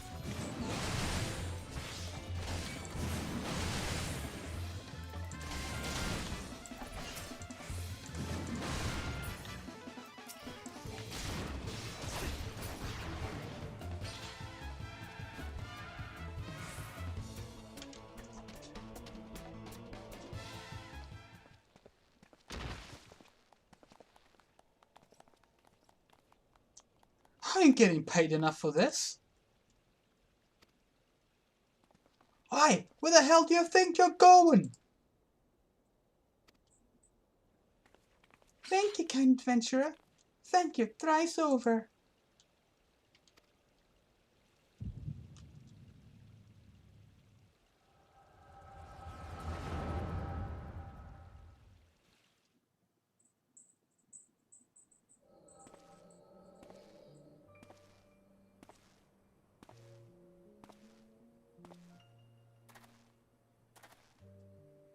I swear there were more refugees when I last... I swear there were more refugees than when I last looked. And you wouldn't be mistaken. It's been 5 years since the calamity. Why are they only coming here now? It's simple, really. Well, a number of hamlets survived the immediate aftermath of the calamity, and many were no longer able to support their communities. The residents found the lands had either been rendered barren or cut off from trade routes. The problems like those aren't easily solved. Though they tried to make the best of it, it was only a matter of time before they were forced to abandon their homes and seek a new life in the city. I see. But the calamity affected the whole realm, didn't it? Is the same thing happening in other cities? If the talk is true, yes. But perhaps the situation is more pronounced. UL'DAH has a reputation for being prosperous, so it's natural for refugees to try their luck here first. My heart goes out to them, it truly does, but I would be lying if I said that I wasn't apprehensive. I hope the president doesn't foment lawlessness in the city. Do you see the political commentary going on here? Well, if things do take a turn for the worse, we always have the immortal flames. I dare say the brass blades would welcome their help. The heroes who fought the Guardian Empire patrolling the street for riffraff. It may well come to that. Impoverished and desperate as they are, you may be sure that some of the refugees will turn to crime. You know what this place is like. If you know coin, you know hope. What will become of our city? Not all refugees are bad, mind you. Some are able to find employment and lead honest lives. And some of them, I'm sure, are nice people.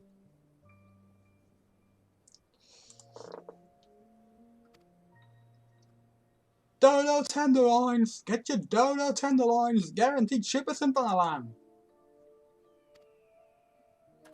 Thank you for your custom, madame. Please come again. Looking around, you think that UL'DAH was well on its way to recovery. But peer through the veil of prosperity and you'll see no end to the misery and suffering. You know, it sure was good that our magical flashback syndrome just happened to focus in on two random people without names walking past the person that influenced our flashback memory thingy. That was so... Okay, so...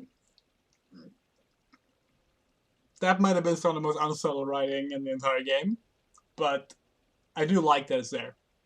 It's very on the nose, but I mean, people will still miss it even though it's on the nose, so... Madame, are you alright? I didn't collapse on the street this time. Oh, what now? You mean to threaten a defenseless citizen? What? Saw her buy the meat, you say? That's absurd! Oh shit, who says this? Might it be the merchant, maybe? Aye, as did I. Leave the poor woman alone, you damnable vulture. Who said that? Oh wait, no. I see her now. I can't believe I missed the lady here. Can you see who it is? Probably not on the stream. It's probably way too small, maybe.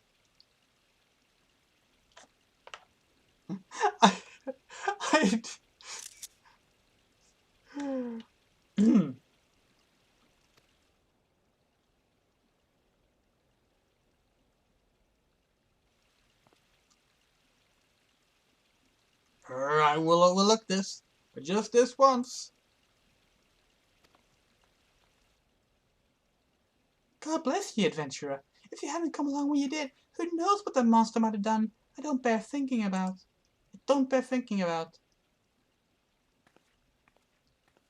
So wait, Y'shtola just stands there behind the pillar? She doesn't do anything?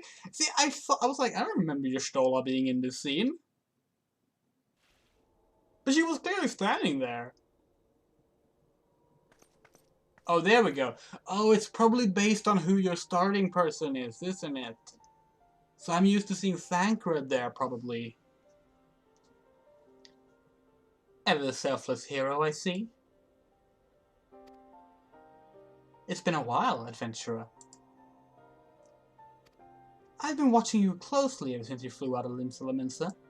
You discharged your duty as the Admiral's personal envoy with admirable humility, and you displayed unfaltering courage in the face of danger ever since. Whensoever you came upon those in need, you gave them succor with no thought of personal gain. In summary, you have demonstrated all the qualities we seek in an adventurer. For reasons I cannot well explain, your every deed seems invariably to serve the general good, whether you mean it to or not. It's a happy knack, and one which speaks volumes for your character. Yet, for all your admirable qualities, it is your gift which intrigues me most. I speak of the visions you experience. Visions like the one you had mere moments ago, if I'm not mistaken. I can provide you with the means to understand them. An acquaintance of mine is blessed with the self-same talent, you see. If you so desire, I can introduce you to her. She and I fight for a common cause. A cause which would greatly benefit for your support. If you would agree to lend us your strength, we should be glad to do all within our power to aid you in your personal endeavors. Think on my offer for a while. Should you decide to accept it, pray speak with Momori, the proprietor of the Quicksand, is a close friend and ally of ours. Inform her that you've been chosen by the science of the seventh dawn, and she will tell you where to find us.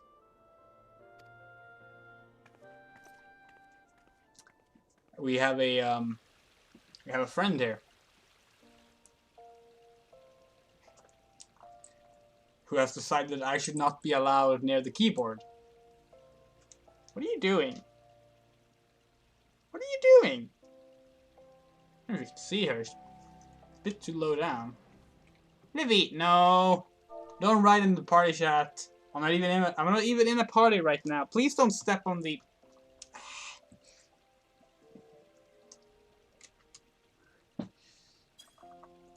Yes, you're very, very, very adorable. It's a good thing you can play with just the mouse. Well, when you're not in combat. I guess you still can in combat. It's hard.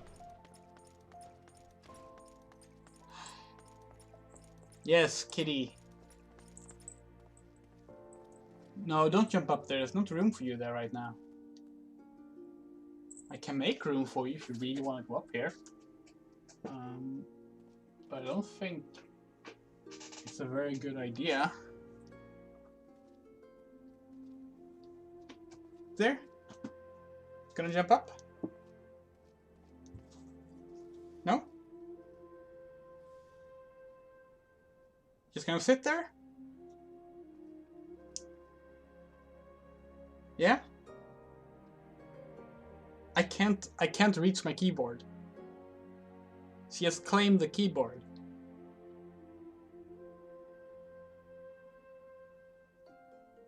I'm not even joking, like she's hunched over it right now.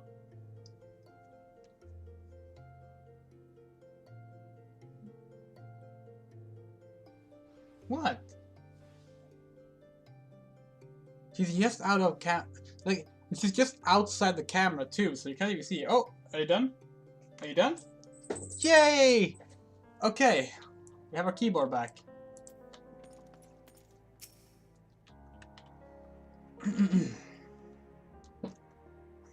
Scenes like that are becoming ever more common, I'm afraid. Don't worry though, if you work hard, you'll probably be alright. Wait. That looks like Ardbert. This looks like the standard adventurer starting character that they use in like promotional material and such. I'm fairly sure it is, actually. Saying that, if you ever find yourself in a spot of bother, come and see me. Just don't go pestering me every time you grace your knee, eh? Of course, I do enjoy hearing the tale of a gentleman's woes with the womenfolk from time to time.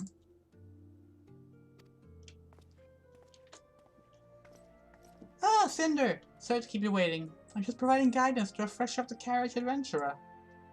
But gods, it's good to see you safe and well. To look at you, no one would have ever guessed you would have been at war with giants in the dark.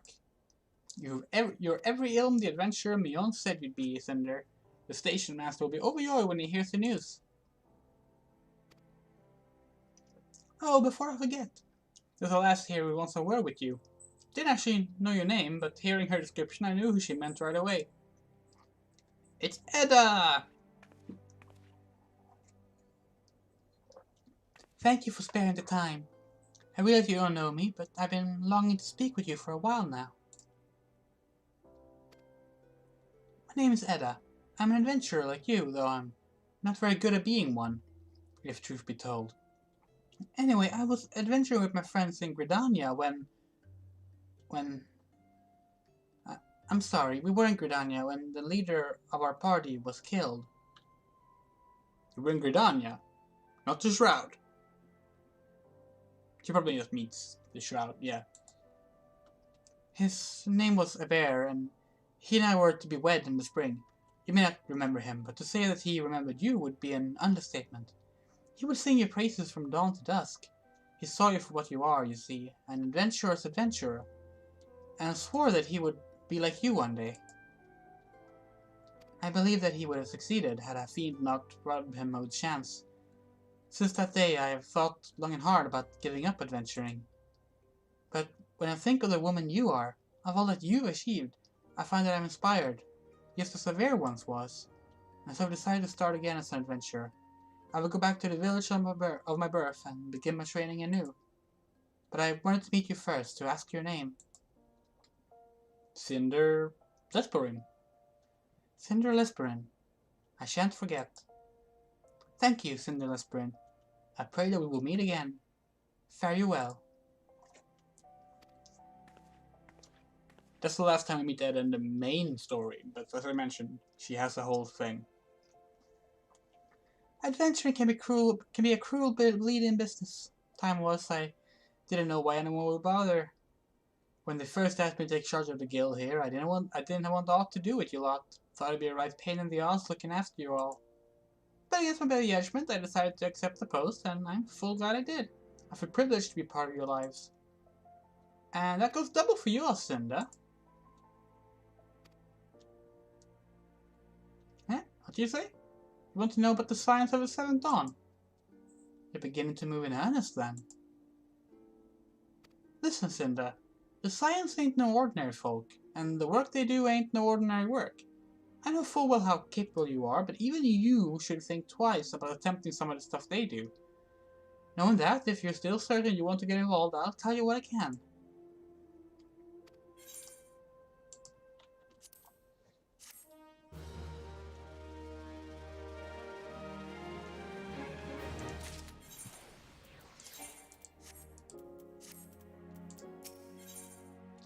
So you want to know more, do you? Well, ain't that a surprise? I swear, if I painted certain death on one door and limitless wealth on another, 9 out of 10 adventurers would go through the first, and the other bloke wouldn't be able to choose, on account of being UL'DAH.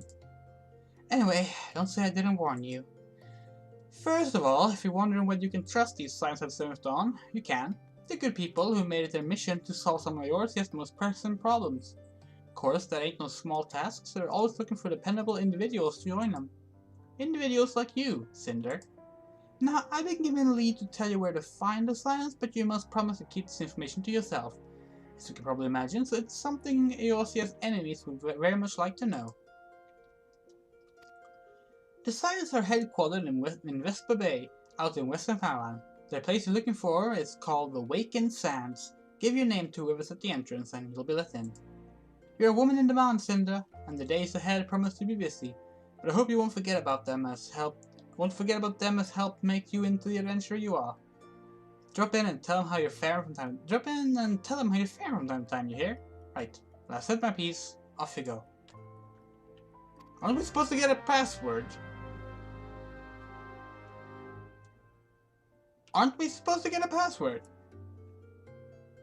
To go where the wild rose blooms. It's a Final Fantasy 2 reference. Maybe that's later. Okay, Vesper Bay. Horizon. Pray return to the Waking Sands. So, let's talk about the Waking Sands.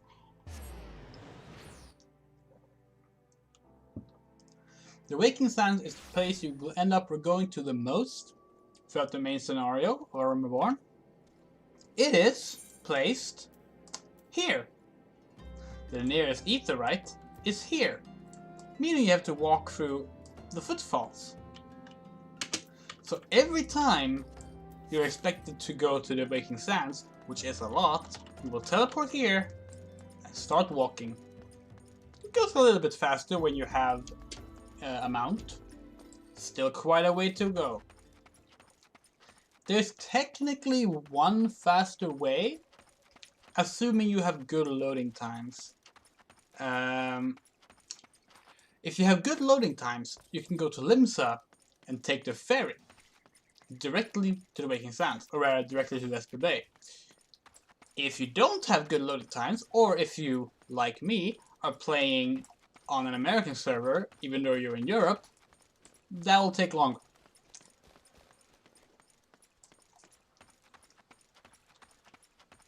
And Alana just mentioned it right there. Yeah, I don't take the Limsa ferry because that's 2 additional loading screens.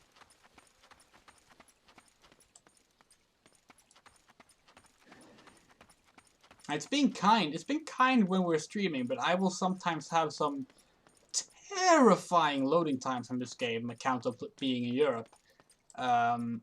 Especially when like there's a new patch out and like everyone is playing. It's hell. Like, I have good internet. I have really good internet, but it doesn't matter because it's just the worst. Going to do this side quest right here. If I had a glamour.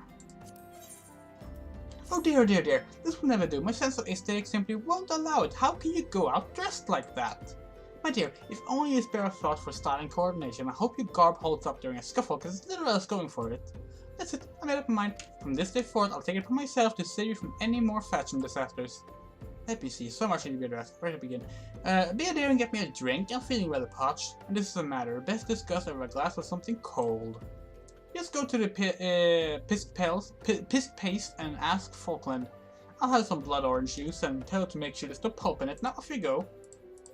We'll also start this one. You there, yes you decisively unfashionable adventurer.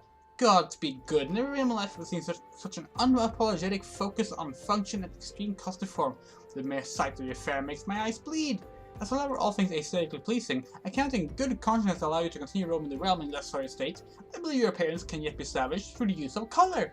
I will teach you how to go about dyeing your outfit, but first I must have a drink. The heat has given me vicious thirst and I won't have to talk for any length of time. Be a dear and buy me a bottle of orange juice at the stall by the northern gates, would you? Once I have moistened my throat, we shall see to the business of remedying your appearance. So, you used to have to go all the way back to UL'DAH to get orange juice. Now you can just get it here. Items. There, orange juice. You can't get blood orange juice, huh? You still have to go and get that from over here.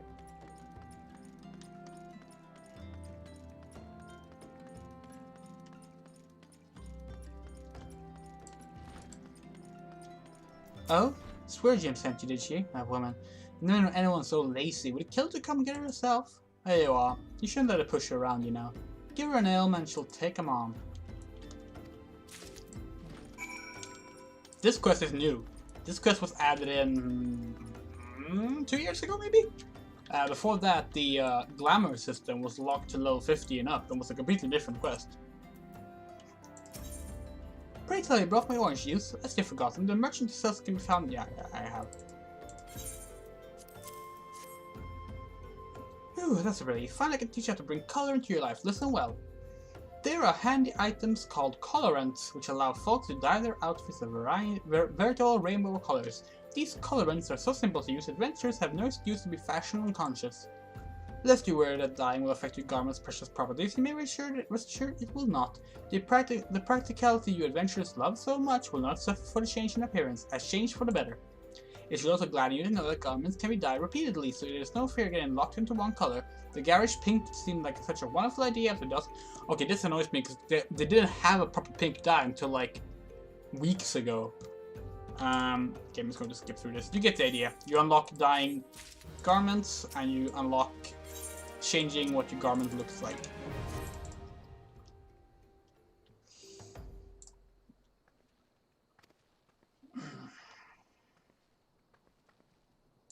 Yeah.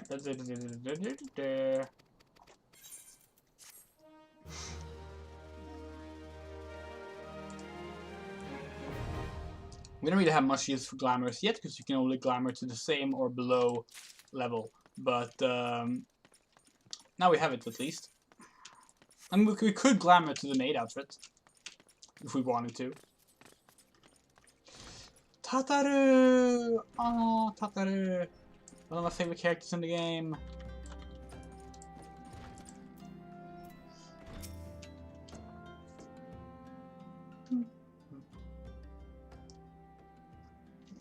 I wasn't prepared. I thought this was voiced.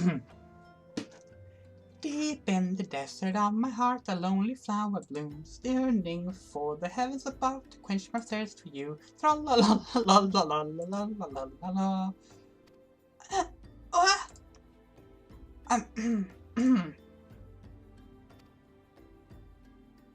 I would thank you not to sneak up on me like that. Now, please be advised, this is private property. Unless you have pertinent business here, I must ask you to... Pertinent. Here? At the behest of your stall? My sincere apologies. May I please have your name?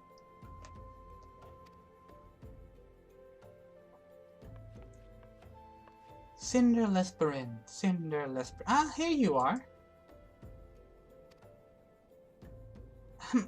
I bid you welcome to the Waking Sands, headquarters of the Science of the Seventh Dawn. My name is Tataru, and I look forward to assisting you during your time with us. The antecedent is within the solar. I shall let her know to expect you. So her name is a reference to the race that Lalafell, her race, is based on. In Final Fantasy XI, there was a race called Taru, which is what the Lalafells are based on. And her full name is Tataru Taru. She's adorable, she's awesome, and she will follow you for the rest of the series. Well, actually, she's barely in Shadowbringers, but you will know why when you get there. But yeah, she's just amazing.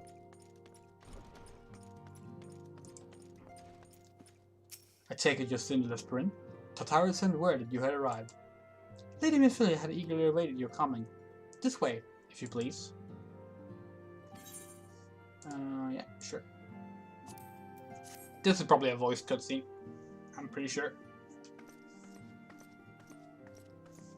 So you're the adventurer of whom I've heard so much. Well met, friend. My name is Minfilia, and I lead the Scions of the Seventh Dawn. I have awaited your coming.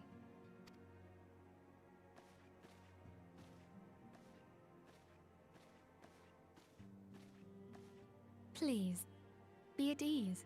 You are among friends here. So these are the other starting companions in the other cities. There's, of course, there's UL'DAH from Limsa, there's Thancred from UL'DAH, and there's Papalimo and Ida from Gridania.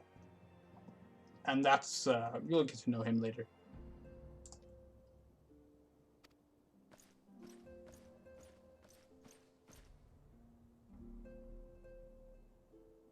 No doubt you are ripe to burst with questions. But have patience. All will be revealed in time. First, let me begin by telling you who we are and what we do. We are the Scions of the Seventh Dawn, an order that transcends political boundaries. Our single objective is the preservation of the future of Eorzea. Among our gravest concerns are the godlike beings known as the Primals. Their existence is a bane upon Eorzea, nay, the world at large, and we have striven to find a lasting solution to the threat they pose. Our order is home to a number of individuals who, like you, possess a rare and special talent. This talent takes various forms, but one holds particular interest for us. Tell me, have you ever experienced a sudden, inexplicable loss of consciousness? Have you ever had the sensation of being pulled away from reality? Felt as though you were hovering in space, a mind without a body? All these things are the manifestations of your talent. Yours is the power to transcend the boundaries of the soul, a power known as the Echo. The echo allows you to pass through the walls of a man's soul and hear the resonations of his past. You will be there in his memories and see things as he saw them. You may even interact with that which you see, though you cannot change the outcome of events.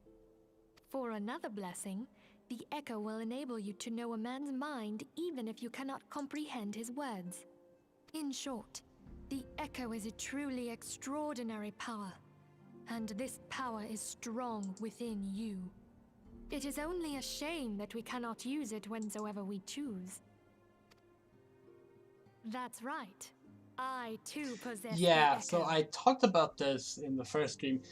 Pretty much every voice actor between 2.x and 3.x was replaced. Minfilia, and I don't know who voices her, and I don't mean to say this reflects the actress' body of work otherwise, but Minfilia is one of the worst ones in 2.x. Just...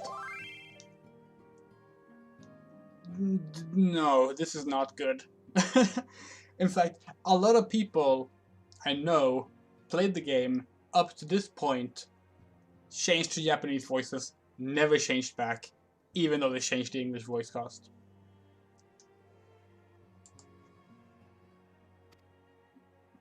With that established, let us return to the subject of the primals. So long as they exist, the realm cannot take so much as a single step towards true peace. Measures must be taken. Measures which transcend boundaries, be they of faction, race, language, or creed. And to do so, the Scions require the aid of those with our talent. Make no mistake, the Echo will be instrumental in dealing with the primal threat. Without it, we cannot hope to save the realm. I know not what it is you desire for yourself, nor what it was that first brought you to Eorzea. But I firmly believe that the power we possess was given to us for a purpose. Why else would the gods entrust man with a gift so extraordinary, if not to have him use it? And so I implore you, lend us your power.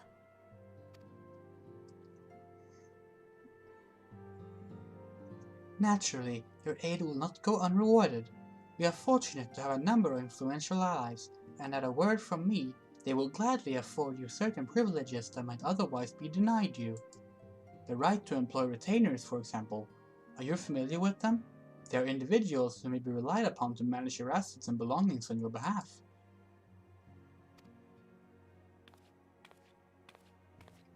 The papers you requested, my lady.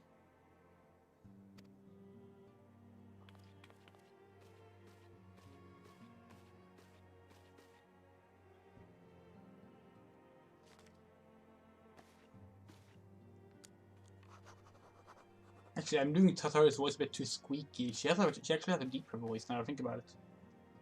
Thank you, Tataru. The pleasure is mine, my lady. By way of a welcoming gift, I have taken the liberty of adding your name to the retainer's registry. As of now, you are entitled to employ the services of a retainer. You will need to consult a retainer advocate regarding the particulars of this arrangement. Believe me when I say that retainers will prove invaluable to you in your adventuring endeavors. That's why I have 3. Let this gesture serve as evidence of our commitment to do all in our power to facilitate your personal objectives. In return, we ask that you aid us to the fullest extent of your talents. A mutual beneficial relationship, I'm sure you will agree, and one which serves the greater good besides. Well, that was a veritable lecture, was it not? Forgive me, but it's important that all concerned are aware of what is expected of them. Now you know our purpose and what we can offer you. I invite you to consider joining us. When you have come to a decision, you may tell me without fear of censure. In good faith, I shall entrust you with our order's password, which our members use to reach one another when afield. It is Wild Rose. Pray keep it safe. There we are. Final Fantasy II reference. So, in Final Fantasy II, they put in a dialogue system, which was very unique to the game, and very, very, very um, like complex for a game from 1988. Basically, when you talk to NPCs, you learn keywords, and you can use those keywords to talk to other NPCs, and you have to do this to progress through the story. And one of the most famous ones is that you learn the secret password, Wild Rose, which is used to, I believe you use it to, like, tell a thief that you, like, is on his side, something like that. It's really, like, it's probably the most famous example of the dialogue thing, and that's what this is a reference to. Is that Wild Rose is the password.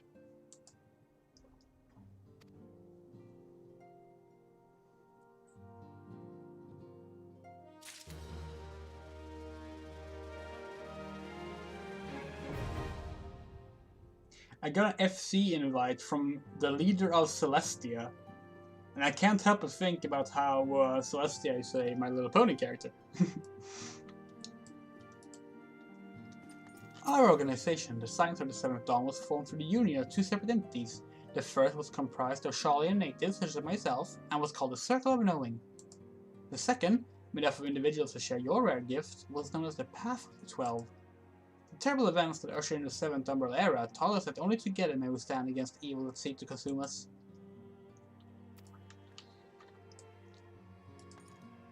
Summoning a primal is no small feat. It requires a tremendous concentration of ether, which is why the beast tribes go to such lengths to obtain crystals. Once they manifest in physical form, their unquenchable thirst for ether only grows stronger. They would drink till land dry with nary a thought of the consequences. Considering their fearsome strength, it could be well within their ability to do so. It is for this reason we must do our utmost to oppose them. Trixie is great. I love Trixie. Thanker is sort of the adoptive father of Minfilia. I know they look the same age. Okay, this isn't as easy as I thought, but they're not. And she actually looked much younger in 1.0. But yeah. 7 waning moons see 7 suns rise. Divine order roils, fallen corpses writhe. Thus the divine chronicles seek to warn us once more. The meaning of these words now shines clear. They evoke the... This is surprisingly normal speech. Urianger is famous for speaking in, like, super duper awkward fake old English, but this is mostly fine. They evoke the dire circumstances of this imperiled age. The realm doth shudder and twist, and the dawn leave covering beneath the stifling blanket of night, and we abide. We await the coming of the unborn era's seed, the light which shall pierce the glowering darkness. He's like one of the most fun characters to voice lines from because of that. Like, his line in the opening, like, CG cutscene thing for Shadowbringers, the first thing he says is literally, "What sayest thou?" It's just so good. This place is called the Waking Sands, and it's our headquarters. It used to be somewhere else, you know. Then a bunch of things happened, and we ended up here instead. While there are others who possess the Echo, none are nearly as strong as you with the power, hence our extremely high expectations of you. I'm trying my best to match the voices of them, but I'm used to the 3.0 and onward voices. We Scions have but one objective, to safeguard the future of Eorzea. Among our greatest concerns are the godlike beings known as the Primals. You already said this in the actual cutscene. Yeah, like you said that in the cutscene. I will go where the wild rose blooms. And that's the only, you have to say that to unlock the quest.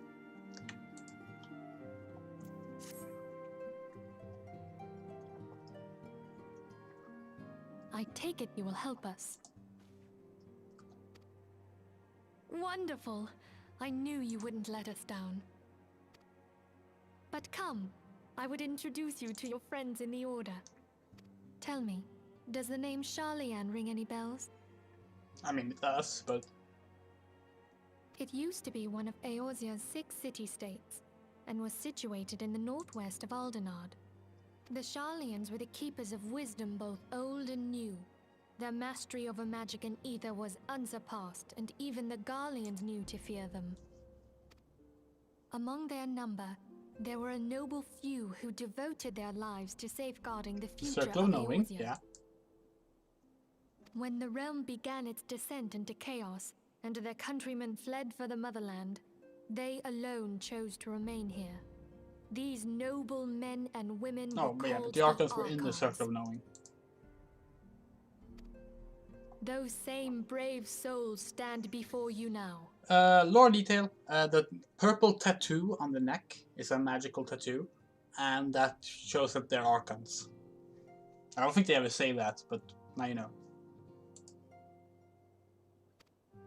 The masked woman is Ida, and beside her is Popalimo. The two are charged with surveying the Twelveswood. Hello there. But that's how she sounded back then. What the fuck? I don't remember that voice. Okay, my turn to introduce someone. That there is Thancred. He is our man here in UL'DAH, Jewel of the Desert.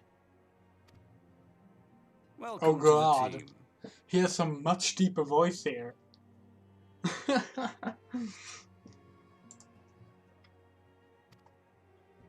If I may, the lovely maiden beside me is named Y'shtola. Limsa Lominsa has the pleasure of being under The her performance care. is pretty similar to the 3.0 one. It might even be the same actor, I'm not sure, but it's definitely done lower here than it is in the later ones. Greetings. I have been expecting you. Last but not least is Urianger, who presides over all affairs within these halls. Pray seek him out whenever you have questions.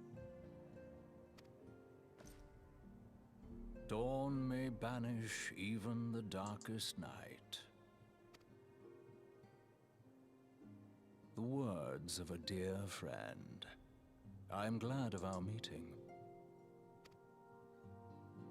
At the Battle of Carteneau, our leader was taken from us. But we did not stray from our purpose. We sought out Minfilia and others with her talent, and together established the Scions of the 7th Dawn. Along with the Archons, those blessed with the Echo play a pivotal role in our endeavor to forge a brighter tomorrow for the realm.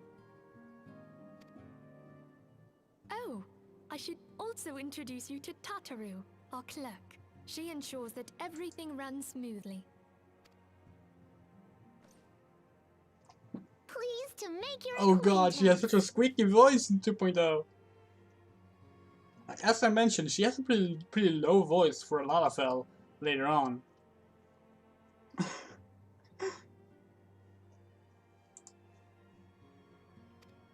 In time, I hope you will come to think of us as family. But without further ado, I would assign you your first task. Urianger, have the documents arrived from the students of Baldessian? Aye, my lady. They arrived but recently.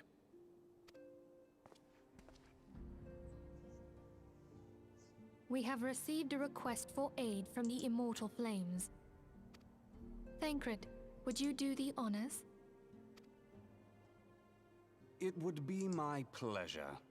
Some days ago, a crystal caravan registered to Amagina and Sons mineral concern was waylaid and divested of its cargo. But there is more.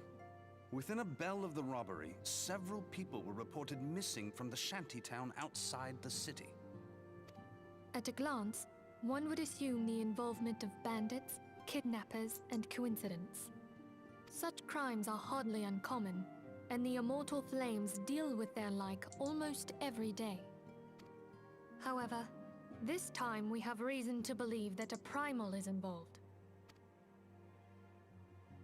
Aye. The evidence left behind implicates the Emul'dah, who are known worshippers of Ifrit. If we then consider the objects that were taken, there is no room left for doubt. The crimes were committed in the name of a primal. That you may better understand the nature of our struggle with the primals, I would have you play the leading role in this investigation. You have my thanks. If there is aught you wish to know, I recommend you speak with Thancred. He is well versed in the affairs of Oh god, UL'DAH. that pronunciation is so wrong. Ever at your service, fair lady.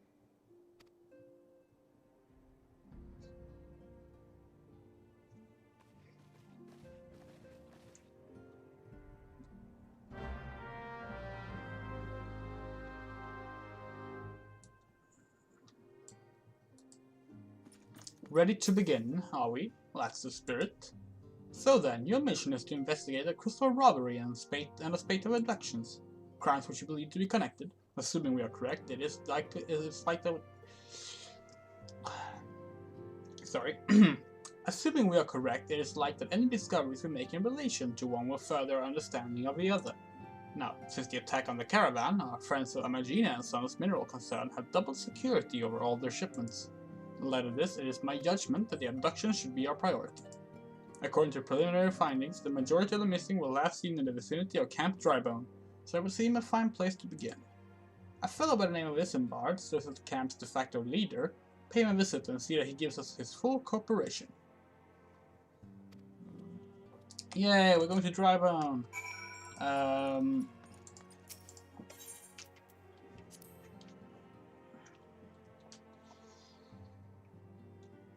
Yeah, it's really jarring hearing all the old voices again, like, especially as recently, especially if playing Shadowbringers, and like, there's a lot of well, I won't say, actually, let's just leave it at that. But yeah, it's very, very, very awkward hearing these voices. Probably want to go to, yeah, it would be faster to just go back to UL'DAH and then head out the central gate.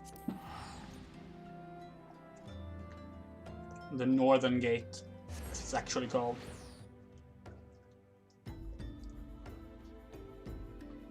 Actually, the gate is called the Gate of,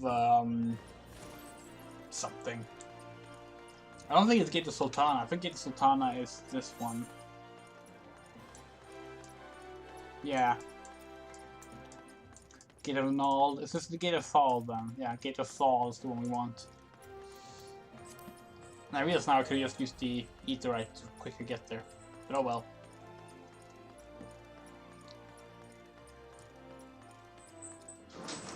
Oh. Livy, what are you doing? Like, Livy seems to know when I'm recording or streaming. Like last night when I was streaming, when I was recording the Harvest Moon video, like she had been lying, sleeping, not doing much, just like lazing about for hours. I start recording, and I check the timer on the recording. Not a minute into me recording, she had started making like a bunch of noises and playing with a bunch of loud things right behind me, so I had to wait her out. And like, I don't know why. But that's southern. That's southern somehow. Did I pick the wrong one? Is it central then?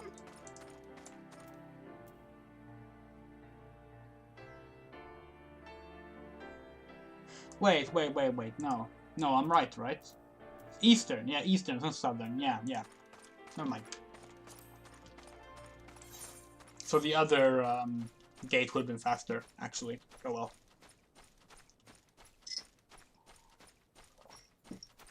Do we have another dish for experience points? I don't. Should drop by a store if I can find one in get that just to help with XP and well, actually it's a long way left until that, so no need. Shakespeare reference in the quest name.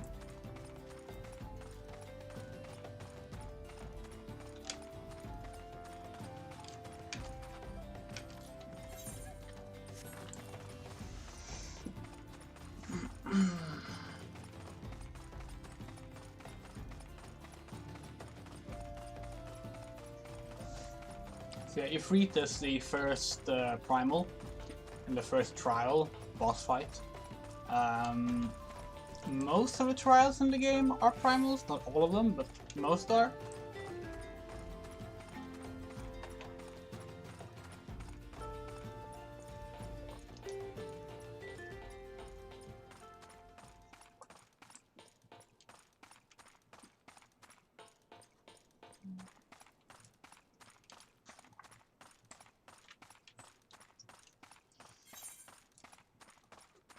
God, it's so slow walking on foot.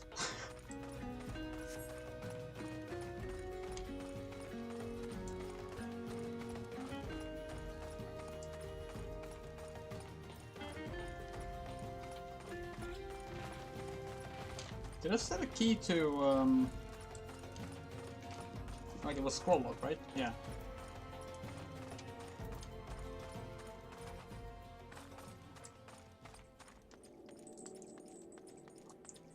This is where you do the whole, you have to have everything equipped quest in UL'DAH.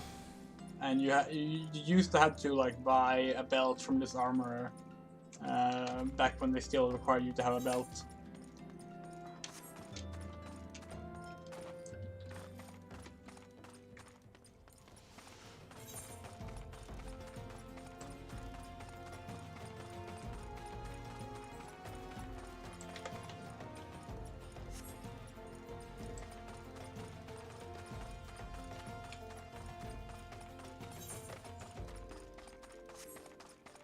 Let's see if we can run past the frogs without getting caught. There's toads down here that... Oh yeah. Okay. Oh, okay. I talked about this, and I want to mention it now. Remember I talked about how it was a solo duty in the beta that was not at all balanced for thaumaturges? So they we would just die until we ran to Gridania and learned Cure from cross-classing Conjurer. This is where that happens. So, in the Phase 3 beta, you had Conjurers standing on each side here, and just a line of people standing here.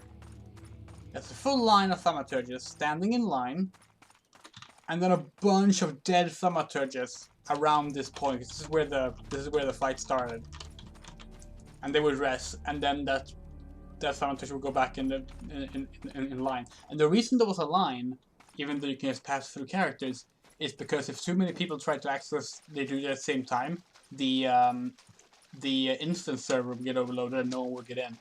That still happens, by the way. Every fucking expansion launch. Shadowbringers was not as bad with that as Stormblood was. Stormblood was the worst of it. I have a video of that. I have a video making fun of that on this channel. It's my Andrea plays Stormblood video. It's literally just a video of me not getting past a quest starting point. But yeah.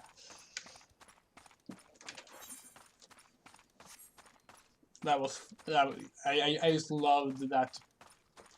Just the pile of dead thaumaturges. It was great. Rub on Extreme. It was Rub on Extreme and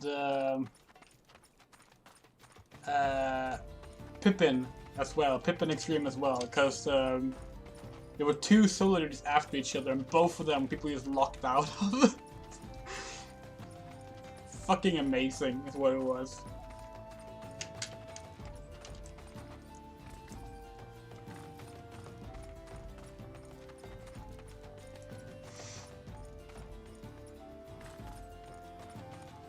Yeah, Shadowbringers thankfully didn't have anything that bad, and I think they were smart. They didn't put any solo duties that early on in the game this time. Unlike Stormblood, where they put it right at the start, so everyone got stuck and no one could progress. Ah, that was fun. I mean, it wasn't, at the time it was not fun. It was incredibly infuriating and everyone was so angry and upset. But now that it's been resolved and it's in the past, it's fucking hilarious. Like, I love it. Is there not? There's a repair person in here, but there's no store. Oh well. Oh, merch dam mender. Cool.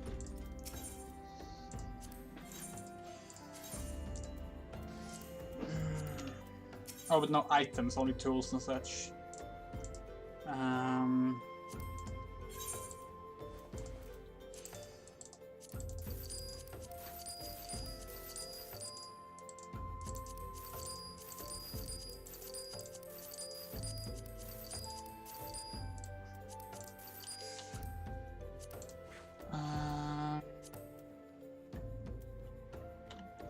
What's our current stuff?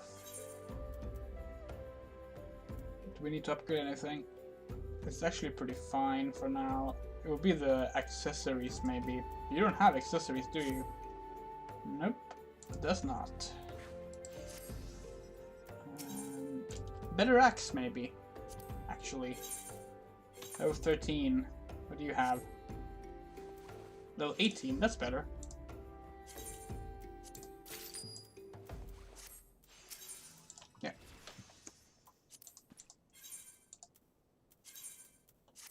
Cool. New axe. Still boring. Because it's early level stuff. Most of the gear here is boring. Although I do like this. I actually do really like this armor. Like it's pretty neat. It's a good look for an early thing. I am Isembard. Here to search for the missing folk, I take it. Minfilia sent word an adventure fitting your description would be along. She also warned us to be wary of the UL'DAH, since we know who the culprits are at the very least. I bear no official title at this camp, but the people here have come to look at me for leadership. Yeah, my word, I'll do all I can to see help the victims safely returned. I'm really struggling with words today. It's all these blisters.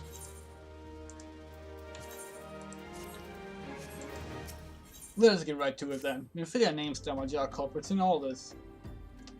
You would do well to investigate them first. Much harm has been levied on these lands by the UL'DAH hands. Flames burn where they might, but their light cannot stay the darkness in all places at all times. There have been the brutal murders of callers at the church of Saint Arama, innocents wishing no more than to pay their respects to the dead. The poor souls deserve a proper burial. I will see to the deed before mongrels catch their scent, but I know not if the UL'DAH still linger. Would you secure the remnants for me, friend? You will find them on the eastern road. 12 willing, you may even come to learn something of the UL'DAH seek in this area. Let's go collect corpses! Fastest way would be this way, I think.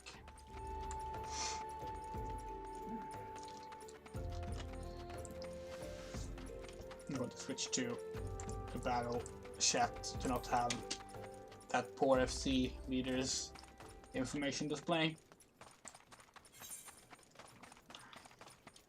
I should really set myself to busy, then I can't get the messages. But I think that also causes problems with like ready checks and such, so I'm not going to.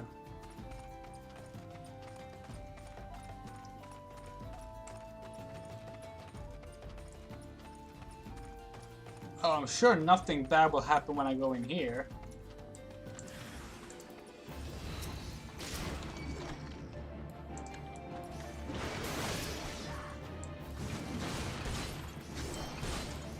These are the UL'DAH, lizard men, one of the beast tribes, as they're so called.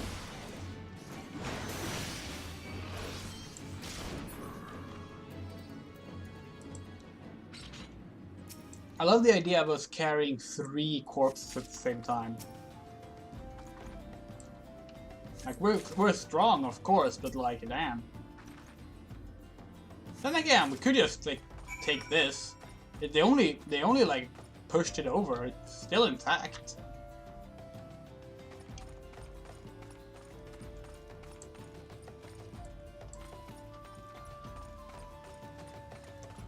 I like where the to the graveyard, which is up here. Actually, I think it's up there.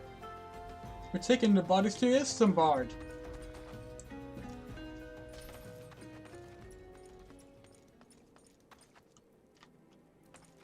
Oh, let me just respond to something. Twitter.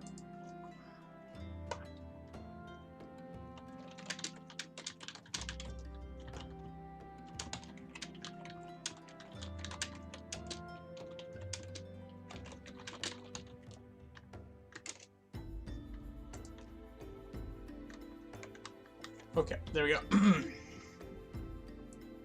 Yeah, love. It is good to see you return. Be able to secure the remnants of our fallen. With the bodies given back proper to the earth, the soul will find their way across to the other side. You have done a noble deed this day. I thank you. Now then, what of the UL'DAH? Did you see any? Surely such massive monstrosities as they cannot conceal their presence, much less take their quarry unawares. As though there were UL'DAH remaining after all. I feared as much. Their part in the lowborn disappearing is all but confirmed. But I sense there is more to it than meets the eye. The occasional UL'DAH raiding party will not account for people going missing in these kind of numbers. The total is too great, and the questions too many.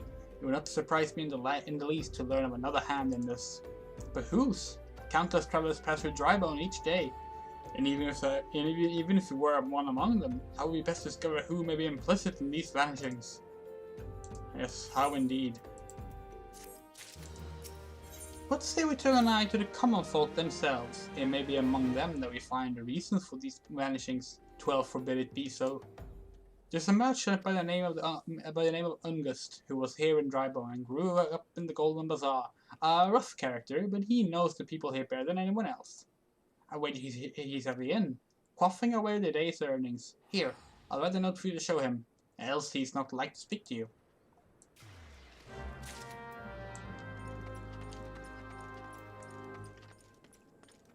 Is the inn here or there? I think it's there.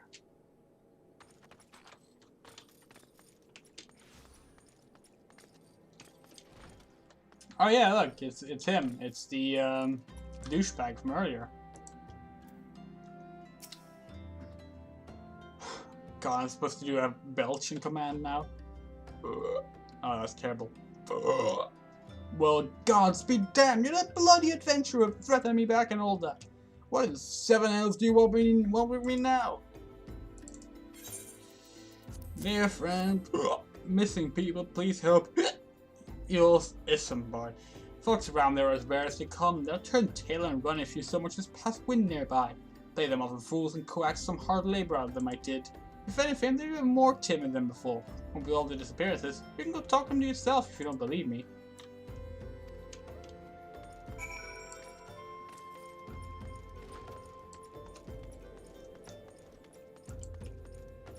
Please, miss, just leave me be.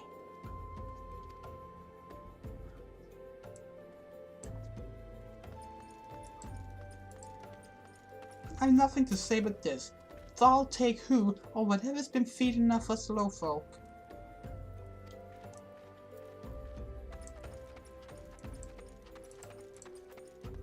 What do you want from me? I don't know anything, I swear. Please don't kill me.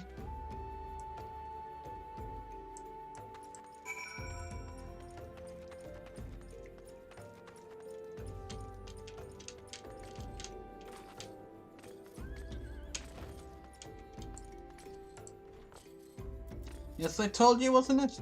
A whole lot of them are terrified. There's been talk of folks getting abducted. If you ask me to simply up and move on to a better place. This place isn't exactly costed a soul, if you know what I'm saying.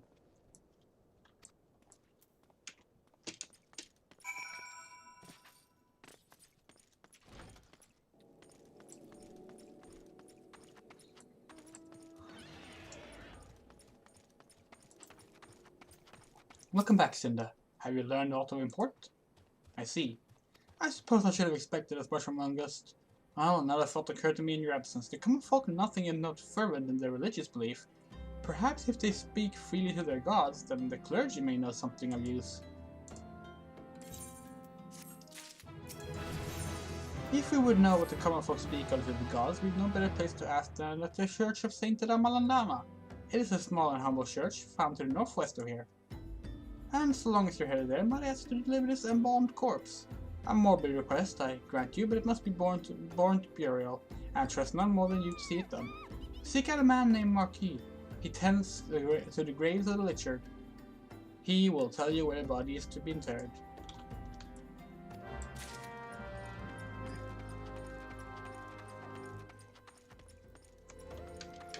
I think this is the fastest way. Actually, maybe the other way would have been faster.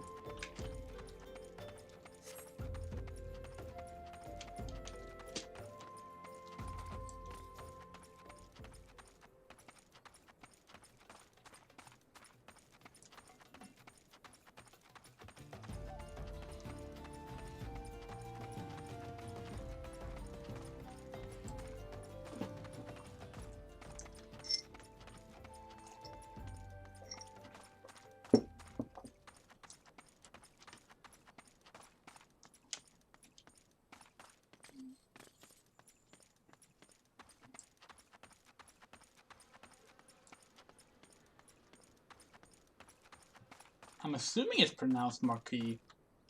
Marku? Marks.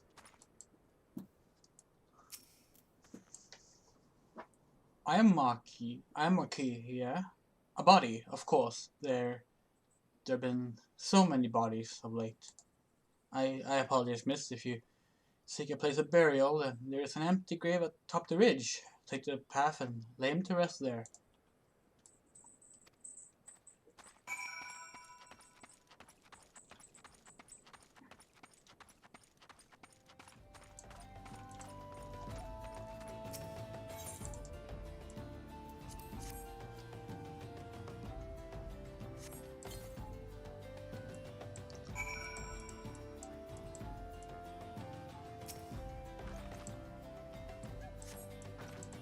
And of course, gotta pay our respects.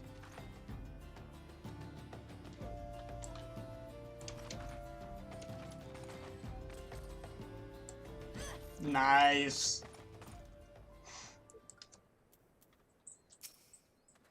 May they all walk in Paul's realm. What? Missing people? I'm afraid I can't help you. But maybe Sister Orson can. She has been kind to me. Everyone has been so kind. I don't know why though. Pardon me. You'll find Sister Orson within the church walls.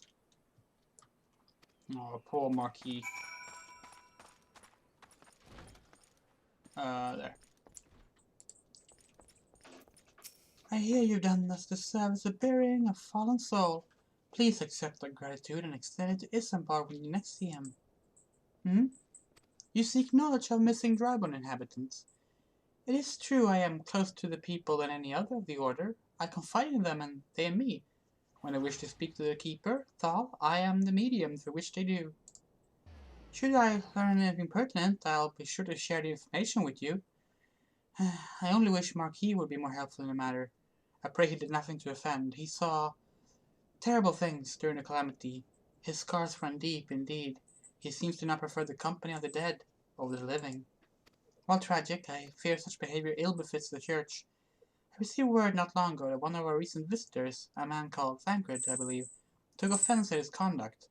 I must have words with Marquis, and soon. Oh, Thancred had a problem with Marquis. I wonder why. I say, not pretending I don't know exactly why. What are you doing, Livy?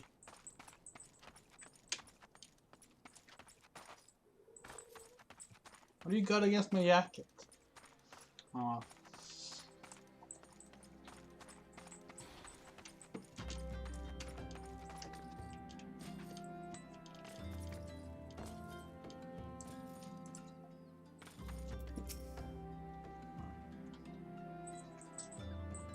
Thank you, Cinda. A burial is no easy thing, even when the departed is a stranger. Were you able to learn aught of the missing common folk? You've been keeping yourself rather busy of late, haven't you, Cinder? Pleasure, my dear Isembard. The name is Thancred, and I share a passion with you and our mutual friend here for learning what has become of these missing persons and why. I too spoke with August, more times than I care to count. There seems to be some truth to this notion of the common folk speaking their secrets only to those in service to the gods. Prostration, prayer, penance, abject deeds done behind closed doors, away from prying eyes. Who better take the pious unawares than she who takes confession, the good sister Orson herself? Orson? She couldn't. Even the most beautiful roses have thorns, my friend, and you would be wise to keep an eye on this rose. Still, the Lich Keeper Marquis, I swear to the 12 I've seen that face elsewhere before. I forgot that he doesn't actually know.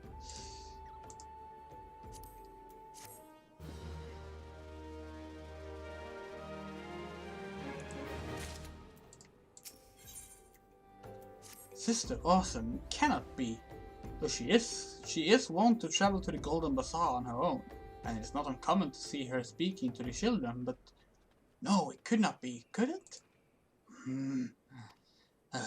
I grow wary of these suspicions. I know there is one shard in particular she is fond of.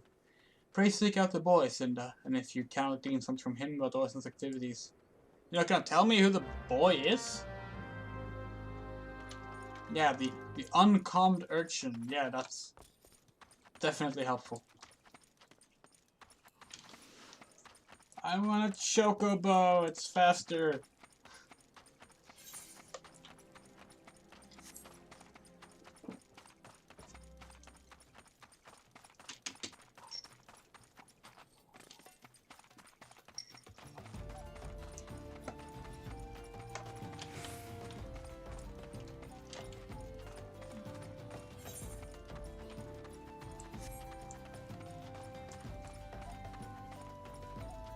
Holy shit. That's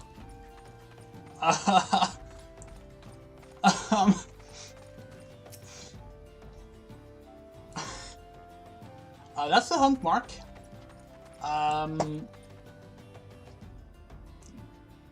It's really ominous seeing that just standing there.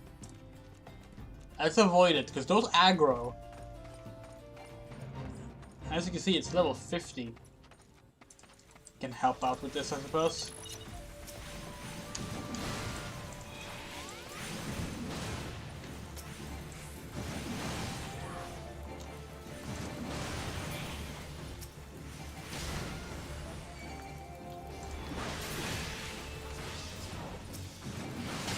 Yeah, he's there.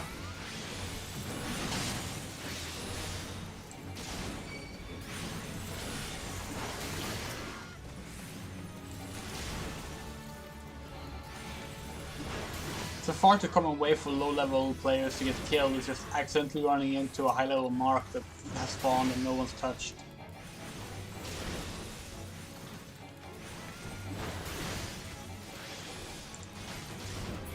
Like, B ranks don't aggro, so it's one thing, but A ranks do. So, you know.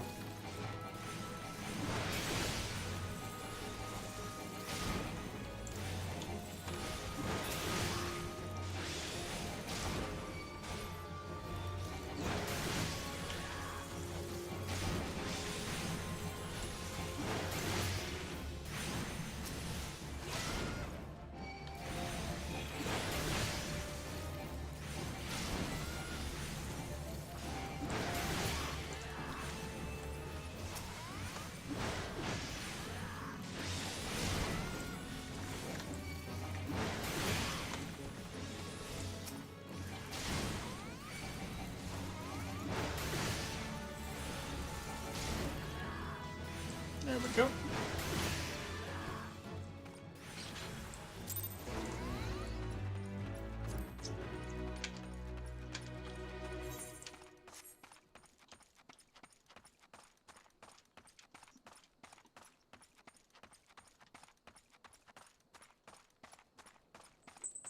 Music? Hey, be kind, don't fight.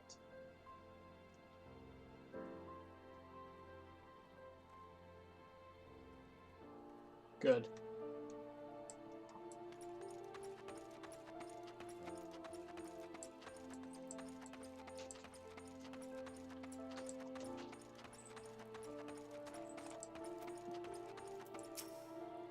Please help! Sister Orson went out all on her own and hasn't come back.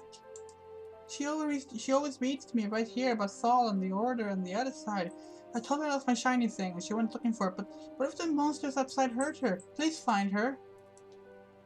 Okay, I'm outside. I definitely know you mean over here.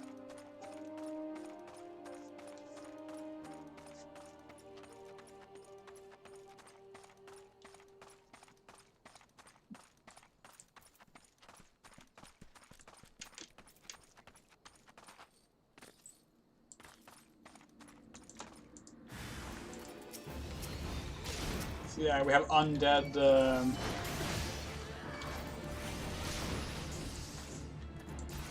enemies here.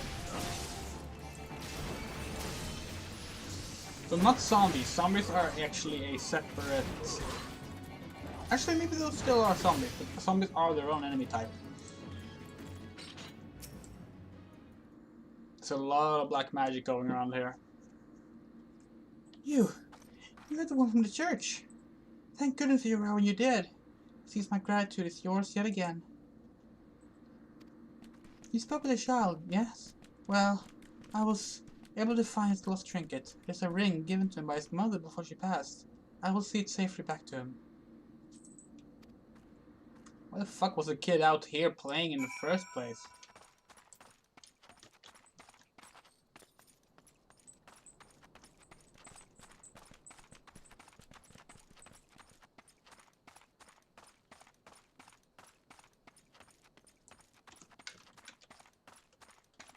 Oh, I'm going all the way back to Drybound? Oh, well, let's just teleport there then. That's a waste of ticket on that though.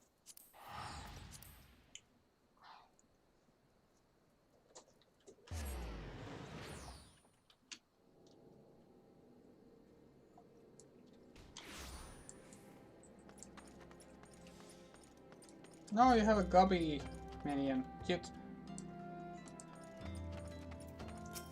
Sister Orson was attacked outside the Golden Bazaar? Gods forfend. I will secure a room at the inn for her should she require any rest.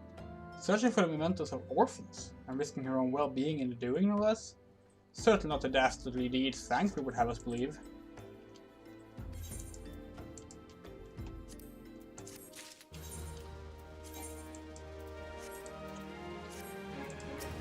I am well glad I reserved the inn room for Sister Orson. It seems she received greater injuries from her attackers than she initially let on.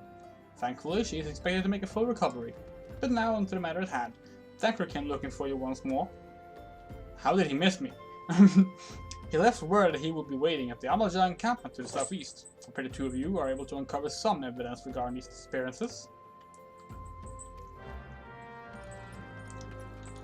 Okay, I believe that we are not too far away from the trial now. This is solo duty before trial, but yeah.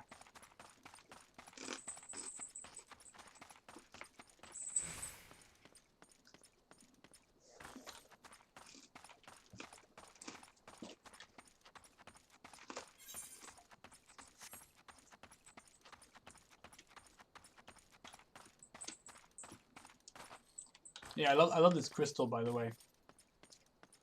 That's from where the shards that were imbued in Dalamud. When Dalamud exploded and the shards flew out, some of the shards just ran into the ground and crystallized like this. You see it in a few places in all three regions. Oddly enough, not in Katas though, I believe.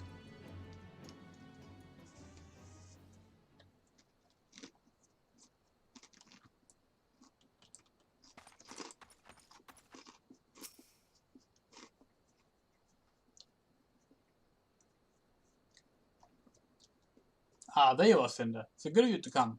Indeed, I've heard all about good Sister Orson. Isembard said her wounds were serious. You'll see my suspicions about the poor Rose were misplaced. False though they were, perhaps my suspicions about Natalia without merit. Whilst following Sister Orson near the Golden Bazaar, a band of UL'DAH caught my eye. I tracked them as far as this encampment, but let us say that I would much prefer to keep my distance and remain here. This, of course, brings me to why I requested you, dear Cinder. Would you be so kind as to take a look inside? You're a rogue! You say you're a bard, but you're not. You're a rogue. You're a fucking rogue. You can sneak in there, invisible, take the thing, and come back out. Fucking asshole.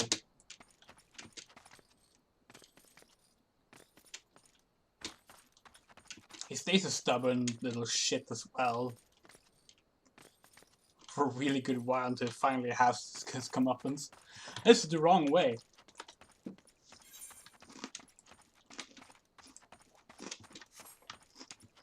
The crappy materia diversion? Huh? I remember that.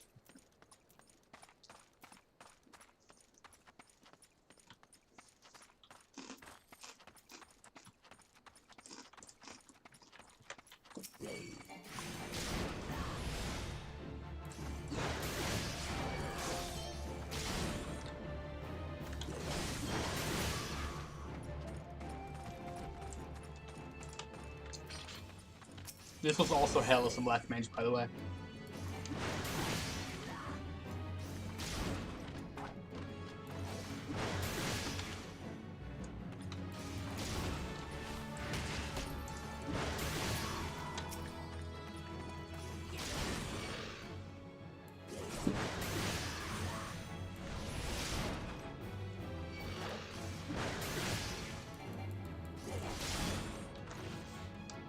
It's a queer leaflet!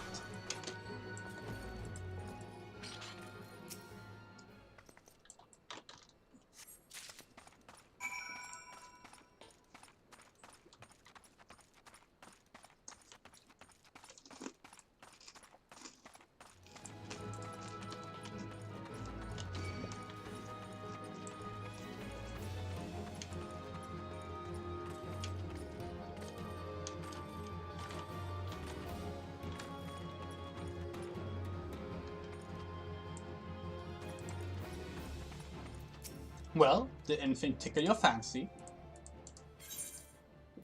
This leaflet. See the wealth of NALD into the hands of your children. There used to be some sort of assembly to provide the poor with work. The lettering, though, atrocious, is it not? And these bits about NALD that seem somewhat less than studied. I find it hard to believe one among the Order penned this. Pray to take this to the inn at Camp Dragon. Let us see what Sister Orson makes of it.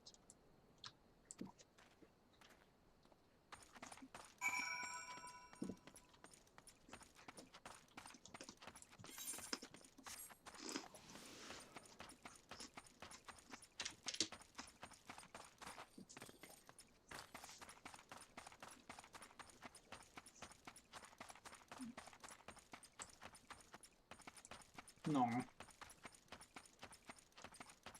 Both of my cats are awake and about now.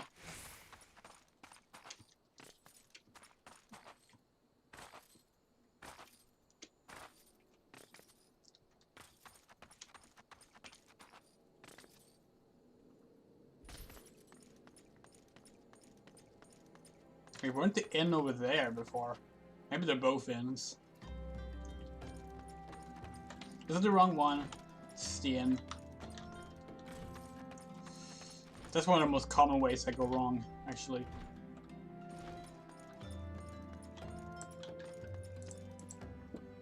My savior comes again. To what do I owe thee honor this day? Yeah, I figured. Same with diversion, right? What's this? Blasphemous! These are not our teachings at all. This was not made by any true brother or sister of the Order. Of that I can assure you. Come to think of it, weeks ago the church was plagued by missing garments, presumably posing as a priest of the Order to deceive the people. The plot thickens, Cinder. A copper pretends to be a priest to lend credence to his deception. There's no doubt an irony in there somewhere. But I suspect we have a worthy adversary on our hands. We really don't. I shall consider how best to handle this. For now, tell Isembard about what we have learned here.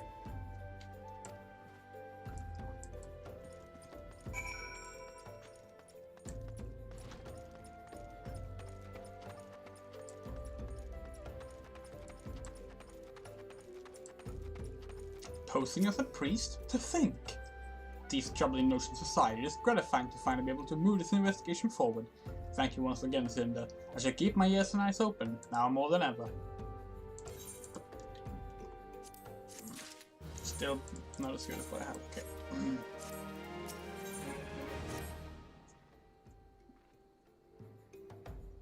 I'm afraid I haven't seen any unusual activity, nor have any at this camp given me cause to doubt them, but unless we can identify the culprit, and soon, more innocents will fall victim. Do not despair just yet, my friend. An idea occurs to me. A suspect has been posing as a priest using leaflets bearing false promises to lure the poor. The sinner may serve like with like by posing as impoverished souls in need of succor. Dare I hope that this will yield us the answers we seek. It would be a dangerous undertaking, but you two are more than capable of looking after yourselves. I'm next useless in a battle, but I can supply the garments for a disguise. Useful tunics and sloths should serve your needs, so long as you don't mind the smell and the stains. This will serve very well. You have my thanks. Yes, listen, Cinda.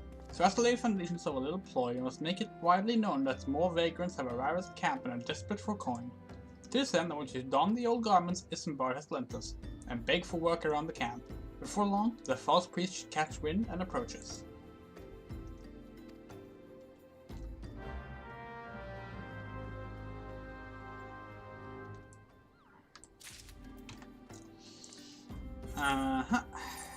Equip more the slots as well. There we go. I don't need to get rid of the axe or the gauntlets or anything like that. We can just... you are? Not refugee by the looks of you. The immortal flames have neither work nor coin for your like. Begone and see to it that you don't make a nuisance of yourself.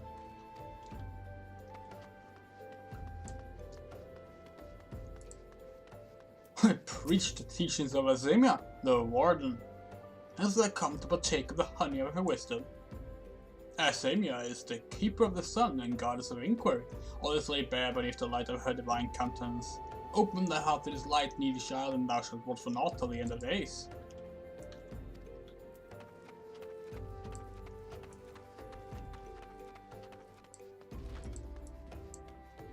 Greetings, good madam. Is there aught I might assist you with?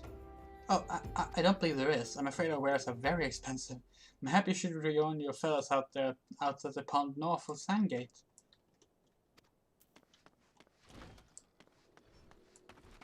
So the last one, this one was annoying to find at first. Because there's one who is not where I thought they would be. Hold on. Oh wait, no, there's one up here. Right. Because this one that's like on top of a rooftop or something as well, and it's really annoying to find them. Yeah, okay, so it's this one. It's this one. I'm still having trouble finding them.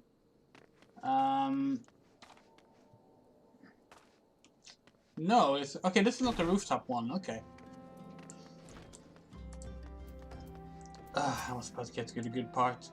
Looking for work, you say? Sorry, we don't have any openings. Now get out of here so I can finish my story. So the last one should be the one that's on the rooftop. Yeah, it's right there.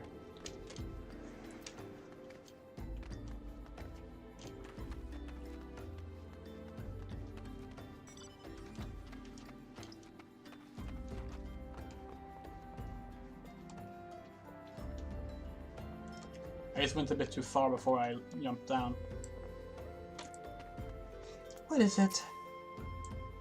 God's not again. Look, being poor doesn't give you the right to pester whomsoever you like. You want to keep with your own kind out by that muddy pond of yours at Drybone.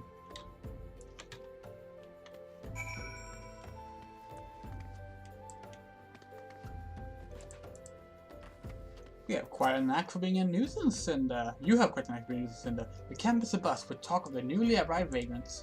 And though we weren't able to attract our wayward transgressors, we were able to learn that the poor have a commune by the pond north of Sandgate, to the east of here.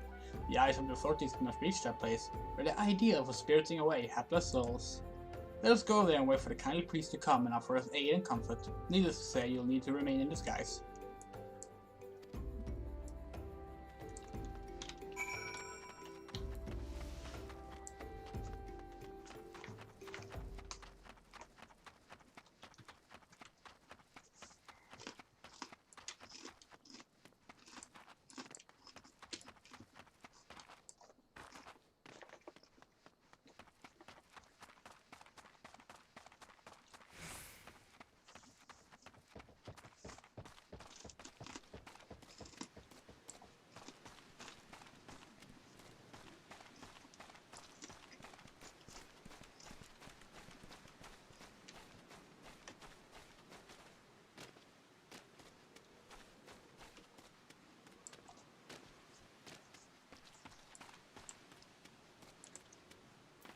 A fine evening for catching false priests, wouldn't you say? You look absolutely smashing, Cinder. Positively dressed for deception. All that's left then is to wait for our quarry to appear.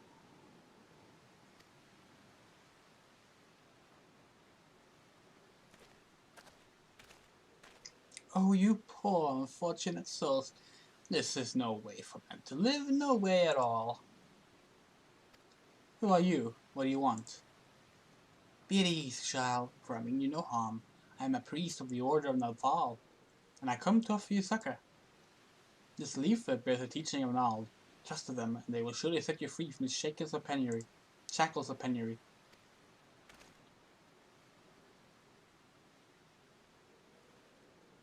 A tempting offer, but I'm afraid I must decline.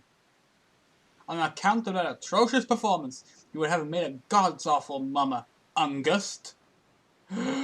What? How did you know? You bastards tricked me. Please don't hurt me, I was only doing it to protect my people. Is that so? Do continue. Very well. I'm a man with a golden bazaar, raised there if not born. Some moons ago the UL'DAH raids began. They would appear sudden as a sandstorm, and plunder and pillage at will. The defenders couldn't stand against them, few as they were. Everyone lived in fear. I wanted to save my people, but being a merchant was all I knew, so I did the only thing a merchant could. I approached UL'DAH in hopes of brokering a deal. In return for sparing the golden bazaar, they made demands. Outrageous ones. Demands? Of what kind, pray tell? People, of course, and crystals, yeah, the things we've been following. First of all, they wanted to schedule for crystal shipments from the Nanawa mines. For this, I wanted the workers to leak me the information. Next, they wanted me to bring them people. So I posted a priest to lure in the vulnerable and give them over to the UL'DAH, and thus I didn't have a choice. Protecting one's home is a noble thing, but at the cost of innocence. You could have sought the aid of the immortal flames if you did not. I suspect you are not telling me the full story. What made you sell out your own people? Speak! That's good. What did you say? The coin was good, I said. I could sell mold meat for the score of lifetimes and not see even a fraction of what the UL'DAH pay me. You sacrificed innocence so you could line your own pockets? Words fail to express the contempt I feel for you. Spare me your contempt. If you want to blame someone for the mess the world's in, then blame yourself or the gods. Ah, not you again. Are you the ones leaking the Immortal Flames patrol routes to the enemy as well? Spit it out. No, I know nothing about that, I swear it. At this stage I'm rather disinclined to believe all that leaves your mouth. But no matter, give it time enough to learn the truth.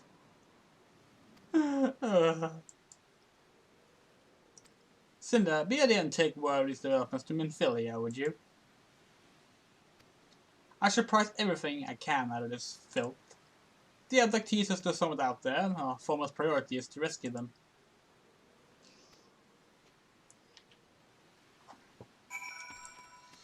Pray return to the waking sands. I can show you the other way. I can show you the other way around. Even though it takes longer for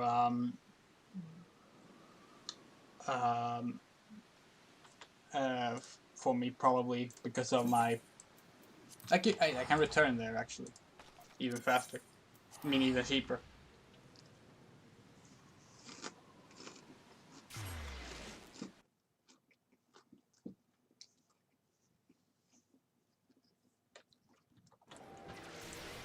See, and then you have to take to the Fisherman's Guild.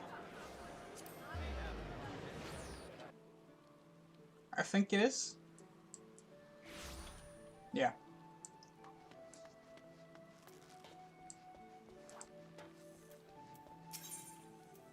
No, this is the wrong one. God damn it.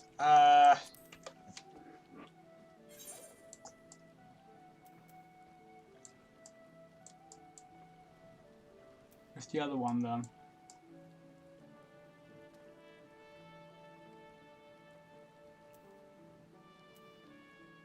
Have I not unlocked it yet? Is that it?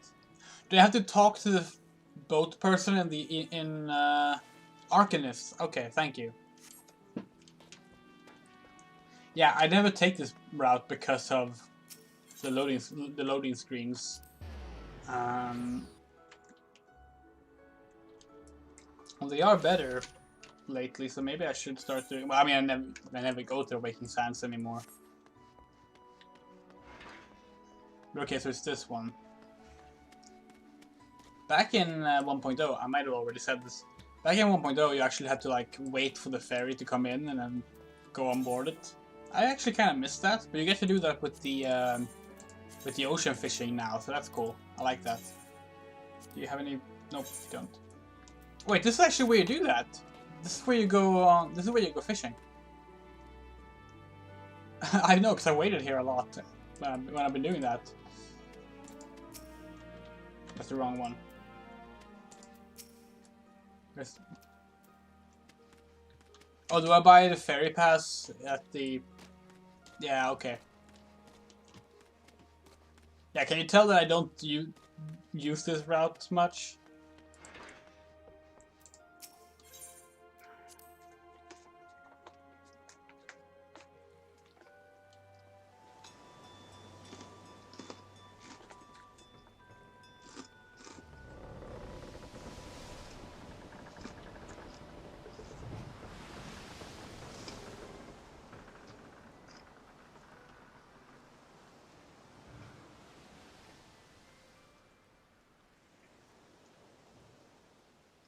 God, I love ocean fishing though.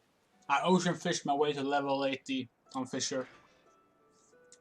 And I was like level 12 or something one day when they finally added ocean fishing.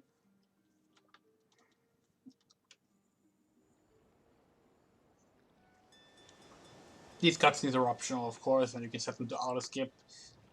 But since it's the first time I'm watching them.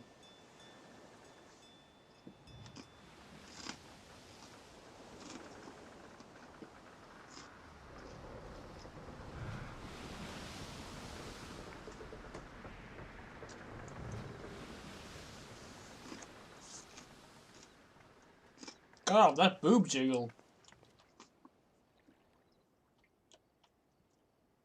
I'm so used to wearing armor that I wasn't prepared for my amazing tatas.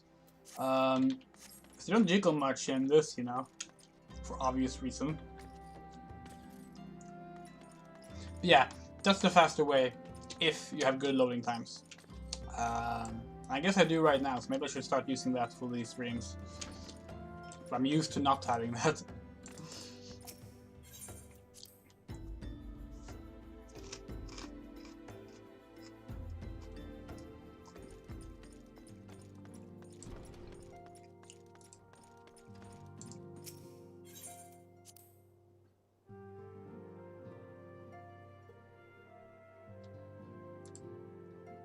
Welcome back, Cinda. I'm pleased that you and Thancred have been getting along. I see. Well done, Cover the Truth. My thanks for the report. As Thancred said, we must ascertain where the abductor was taken, and none but the Amal-Jah know the answer. Suffice it to say, they will not willingly part with this information, afraid blood will be spilled before all is said and done.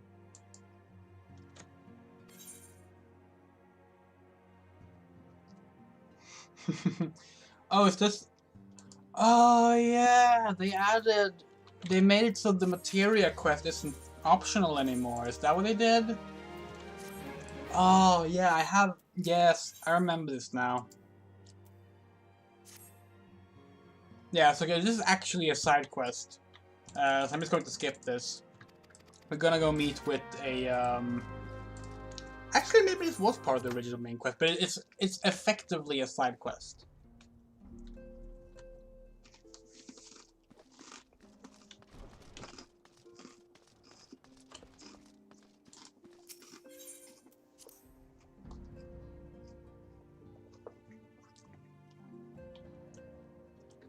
Yes, this was something, like I said, I could be wrong, but I think they added this to the main quest because people couldn't find the materia quest. So essentially, we're about to meet the goblins and learn how materia works in this game. Which really you won't have any use for until endgame, which is now level 80, but, you know, if you really want to boost some stats, you can do it.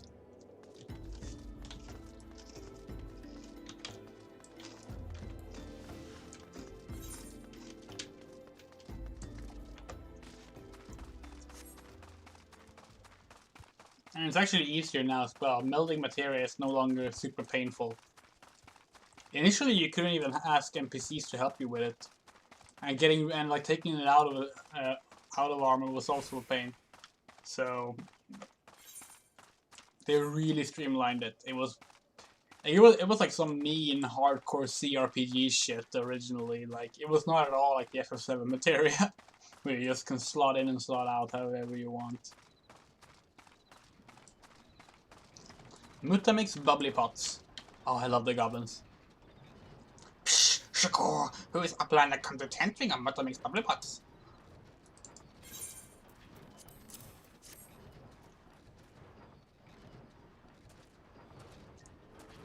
Fighty Tool drinks an airy self.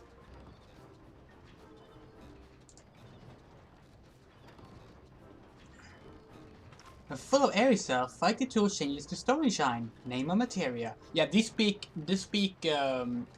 gob speak. They speak gob speak, even though they're not goblins. It's great. If materia join with other Fighty Tool, then big guys, Fighty Tool gains power of airy self. Push score, Mutamix reckoning the Uplander is friend of Minfilia.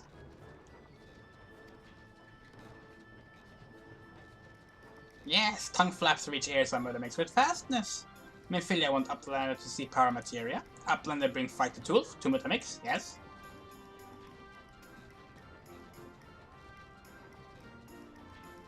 Score! Fighty Tool is unstrong as Eating Tool. Make good teeth to show a power of materia.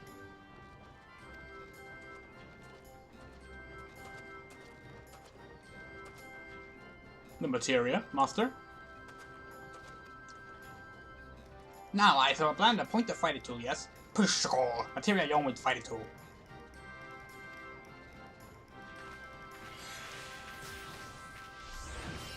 Fighty Tool gains power of materia. Fighty Tool reborn! Here, Uplander take Fighty Tool to Minfilia. Materia, strictly speaking, is a kind of crystal. It is created by drawing up the ethereal constituents from a piece of equipment and then crystallizing them. Not just any old equipment will serve, mind you, it must have sufficient spirit bond, that being a measure of how fully an item has been imbued with its own spirit.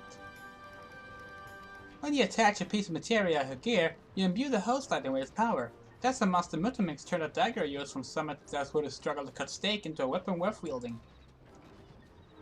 Push! Uplander wish to be joiner of materia? The Uplander best fill braincase with knowings of crafty making. With knowings of crafty making, Uplander can become joiner of materia. If Uplander wants braincase to rattle with knowings of materia, Uplander best trade tongue flaps with learning ones of Mutamix. There's actually 2 songs. Or at least 1 song. 2 songs? I think 2 songs in the game written in Gobspeak.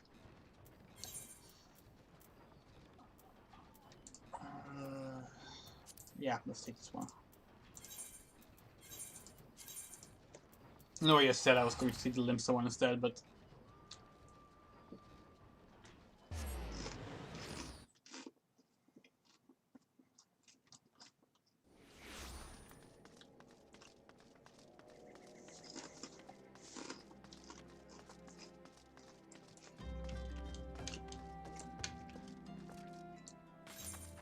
The reason there's no aetheryte in Vesper Bay is for lore reasons. Like, the reason the Wakened Sands is there is because, like, there's no aetheryte there, which means there's less people around. But I feel like, couldn't you just add an aetheryte to, like, here or something then? Just anything that just adds something closer.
Oh god, no pawn.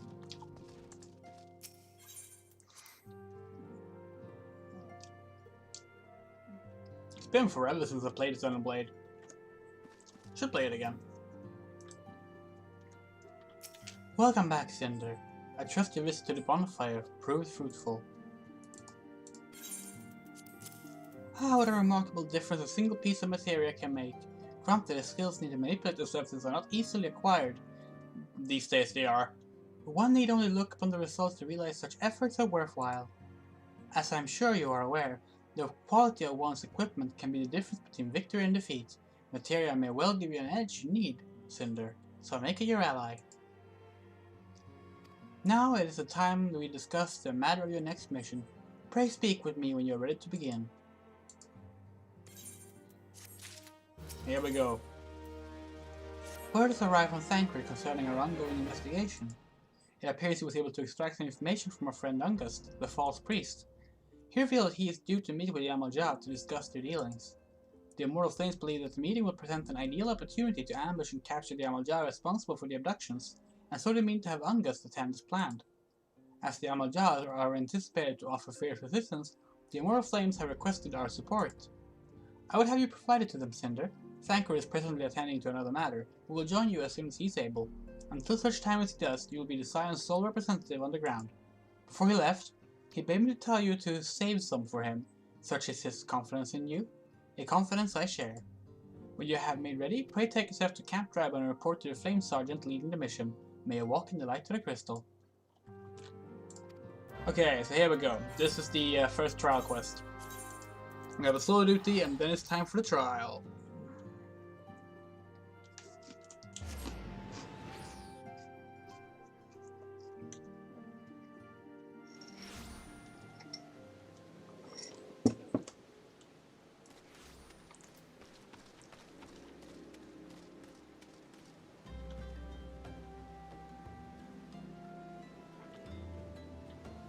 There. Ah, yes, in the spirit of the Scions. My thanks for coming, friend. We're stronger for your assistance. Allow me to brief you on your mission. Our objective is to capture UL'DAH and pry from them the whereabouts of the abductees. The listed men aren't aware of where their man Ungust has been exposed. They come to the rendezvous point to meet the traitor, and we'll spring the trap. Owing to the clandestine nature of this mission, we can deploy only a small contingent. Every member must count, and so we requested the aid of the Scions. The rendezvous will take place at the Invisible City. Please make your way there and lie in wait. We stand to learn much and much more of the UL'DAH plot if the mission succeeds, Cinder. Let's make sure it does.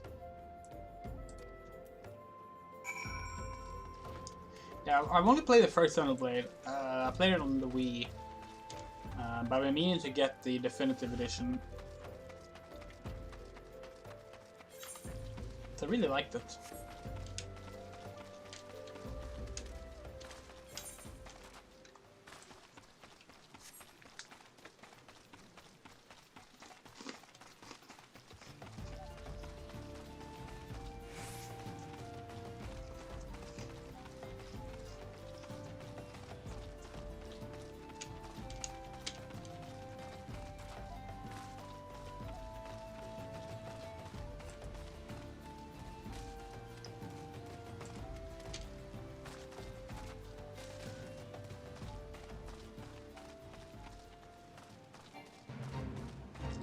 It's a notorious monster fate.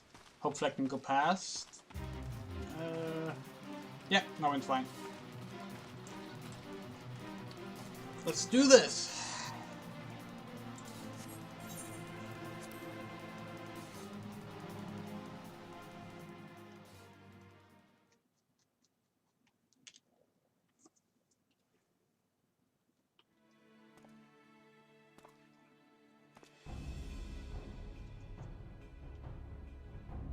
Is the bait in place?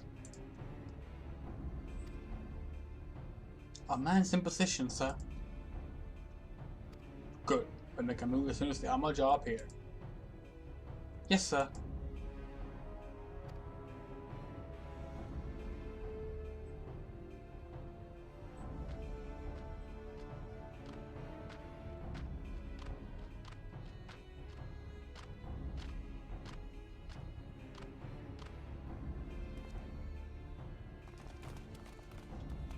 Ah! What is the meaning of this? Wait, something's amiss.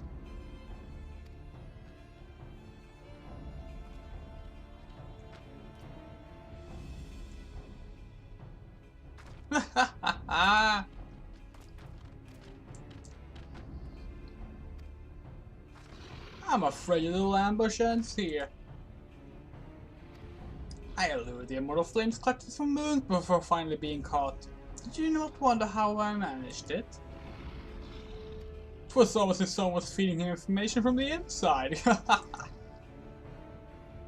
Aye, your every moment was known to me ahead of time. Now, as much as I love this shadow while, I have appointments to keep. They're all yours.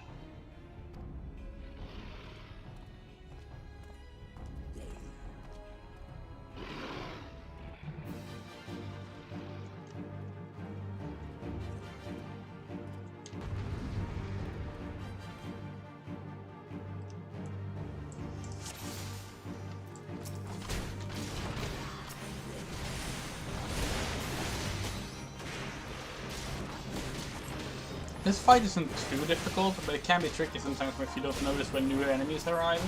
Because they will come like 2 or 3 waves more. And if the NPCs die, you fail the quest and have to start over.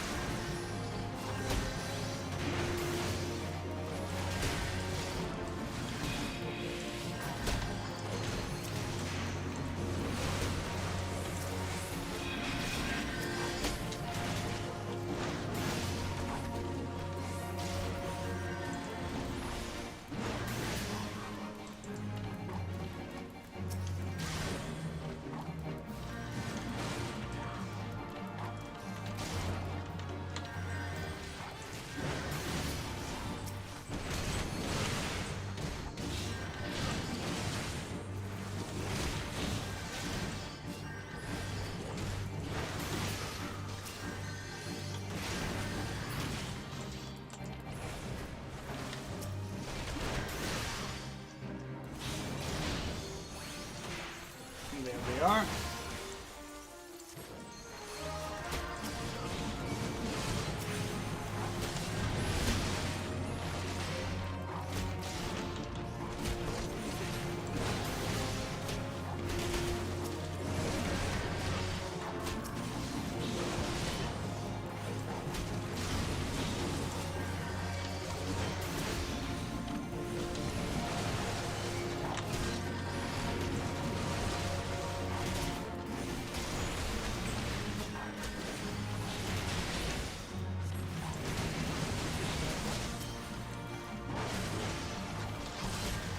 The combat system in Xenoblade or the combat system in Final Fantasy XIV? Because the combat in Xenoblade, I mean, it's not turn-based technically, but it still uses like a menu-based command system, so it's sort of turn-based in that regard. Rather, it has the feel of a turn-based system. But yeah, 14 is where... 14 is probably like... Well, I mean, it's not the most action-heavy Final Fantasy game. 15 and 7S, but... 14 requires a lot of quick inputs. Okay. Done with that.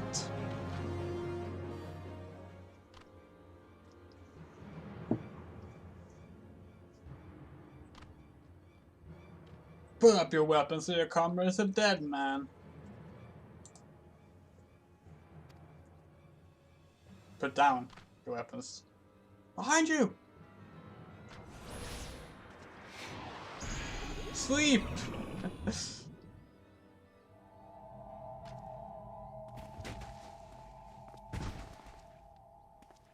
Bring her. Rest of you, march! Traitorous scum. This part is fun.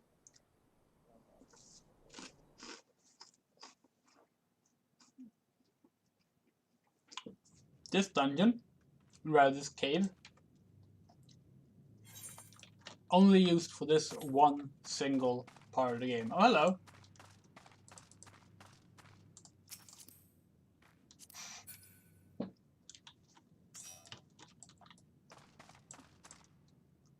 fear the Amajam mean to give us to the god as an offering. If I must die, let me die a soldier's death, with steel in hand. You gonna go to sleep? Otherwise we're ending the stream after this boss fight, if you want to watch that.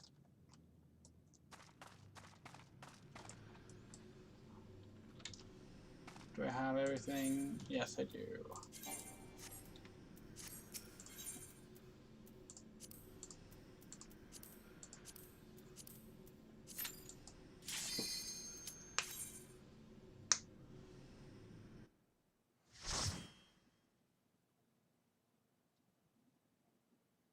Oh.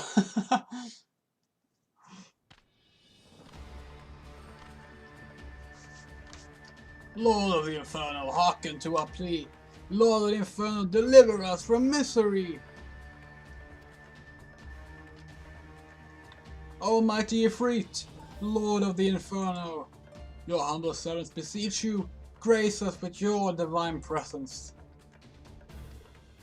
This cutscene is always super cool.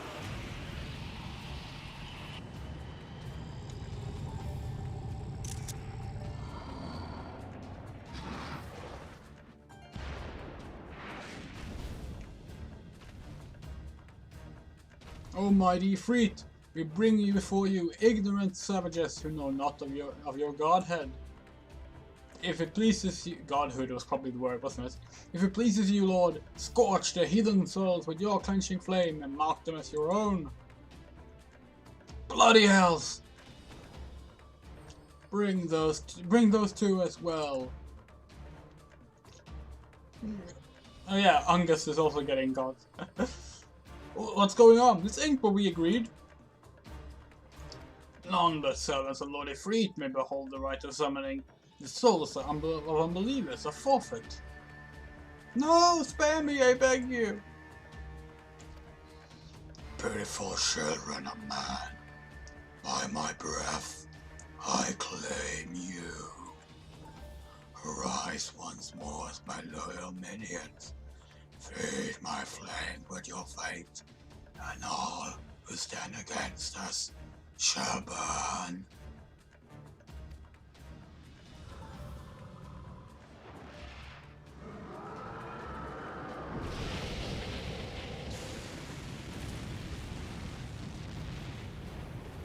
Oh, mighty Ifrit, my one true God.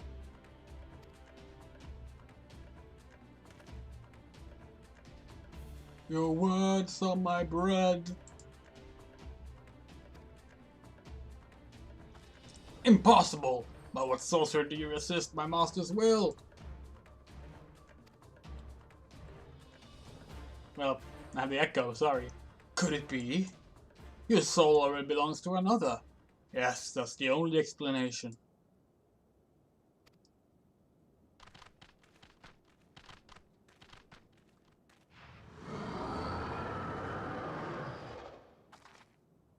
For soon thy frail mortal frame can serve as vessel to the blessing of but one. Yet I smell not the taint of another upon thee. The truth of thine allegiance waxeth clear. Thou art of the godless blessed's number.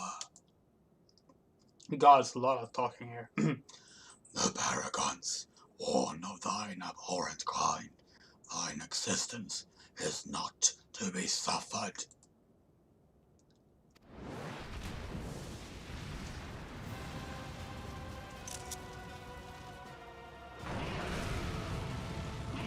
Ugh, that really did a number on my throat.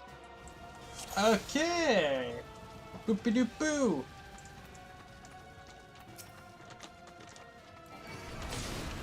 So... well, what the fuck? I lost aggro. So this boss fight is pretty straightforward as a tank. DPSs are the only ones that really have like any major responsibilities to do something specific other than just attack. I'll get to why when we get there. Oh, come on!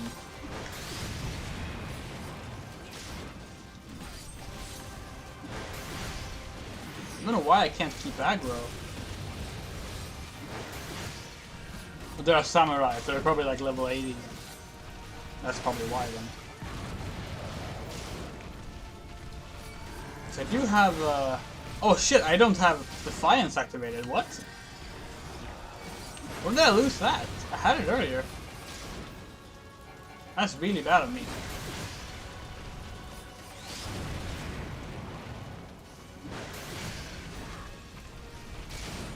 Because yeah, so there's an infernal nail here in the center, and the DPS will have to take that down before this attack happens. Otherwise, you wipe.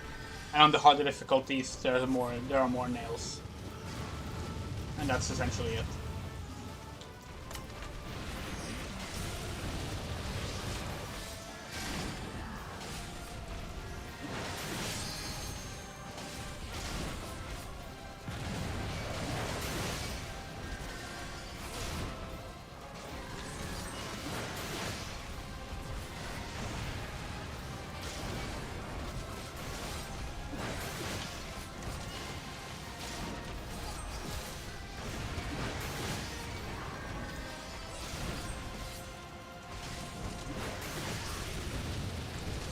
Yay!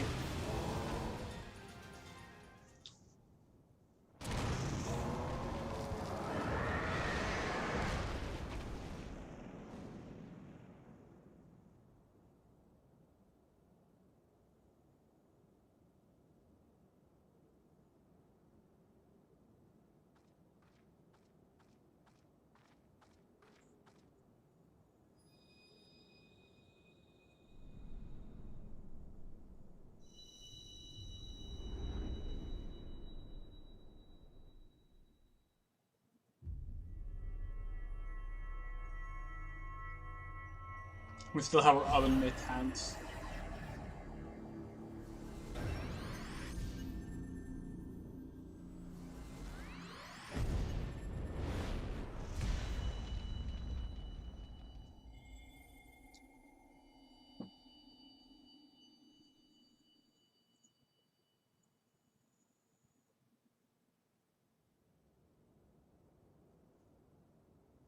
Pray forgive my lateness.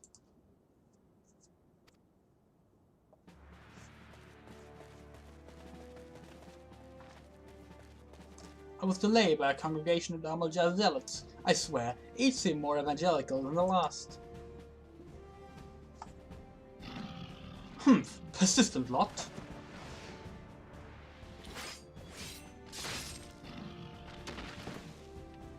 Phew.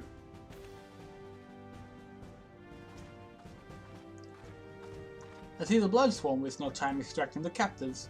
More less than I'd expect from the Flame General's handpicked men.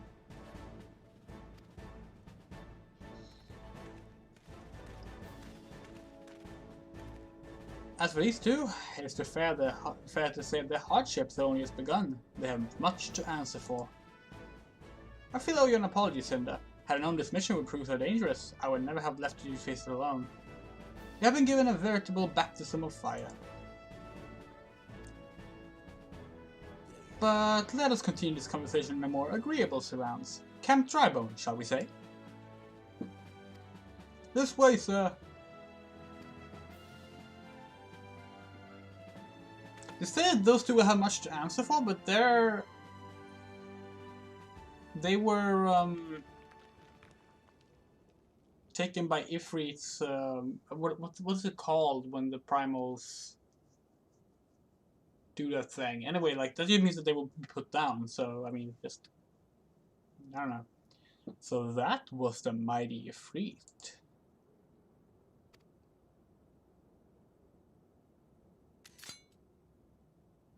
And what a disappointment he was. The readings are nowhere near what I anticipated, even taking UL'DAH interference into account. They should know better than to rely upon. You should know better than to rely upon a 5-year-old data left by the 7th Legion. Nor can we expect any form of support from the motherland given the troubles at court. We have only ourselves to rely upon. Ever the pessimist, my dear Livia. Promise me you'll never change. We wasted enough time here. That meter of yours is too old to give any readings worth a damn. Not that they were ought worth a damn for it to read, but I take your point. I suppose we must content ourselves with the knowledge that we've achieved our primary objective. Yet I find that I am troubled by that adventurous, unexpected show of strength. Could such a foe prove a hindrance to our plans? Perhaps, but that is a consideration for another time. You have been given a task. That is your priority. I suggest you treat it as such. Fail to do as my lord commands, and I will spare him the trouble of punishing you.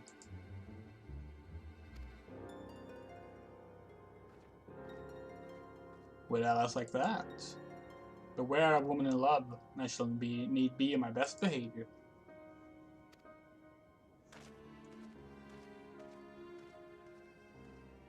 See, these days, this cutscene would have been placed after you leave the boss arena.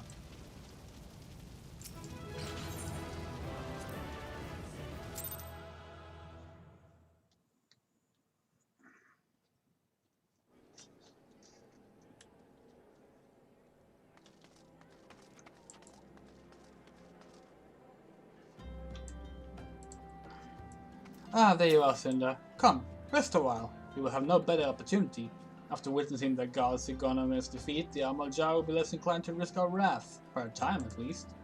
Now, where were we? Ah yes, I was in the process of apologizing. I do hope you can forgive me. I arrived too late to be of any use to you or the abductees. They may be a whole of body, but the same can be said of their minds. For once a man is tempered, but it also speaks to dwell on the negatives. Amidst all our misfortunes, there's still reason to rejoice. You're free to slain, and by your hand, no less. That is the deed of no ordinary individual, Cinder. Not that I ever thought you were ordinary. On the contrary, I have long suspected that you may have the potential to shape the fate of this realm. What can I say? My fine eye for talent remains undimmed. Minfilia will be proud beyond all reckoning when she hears of your depths. I trust you shan't object to my bearings the tidings to her. That way I can claim to have contributed something to this mission. You, meanwhile, have any sort of rest. Take some time to relax and return to the waking sands when you are good and ready. We can discuss the matter in more detail then. Just don't take too long, will you? The realm's problems won't solve themselves.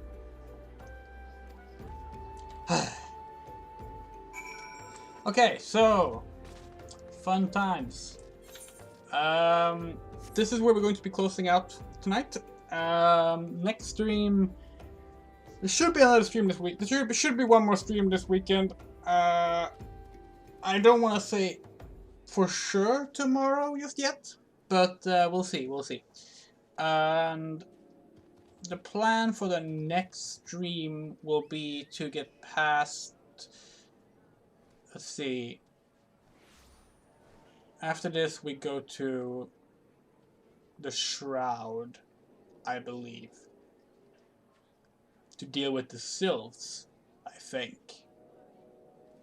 So we should ideally get through the Totorak dungeon and possibly even get to Hawk Manor. I believe that's the order. There's also an optional dungeon we get there, but we're probably not going to do that one. But yeah, that's the plans for the next stream. And yeah, I will see you then. Thank you for watching.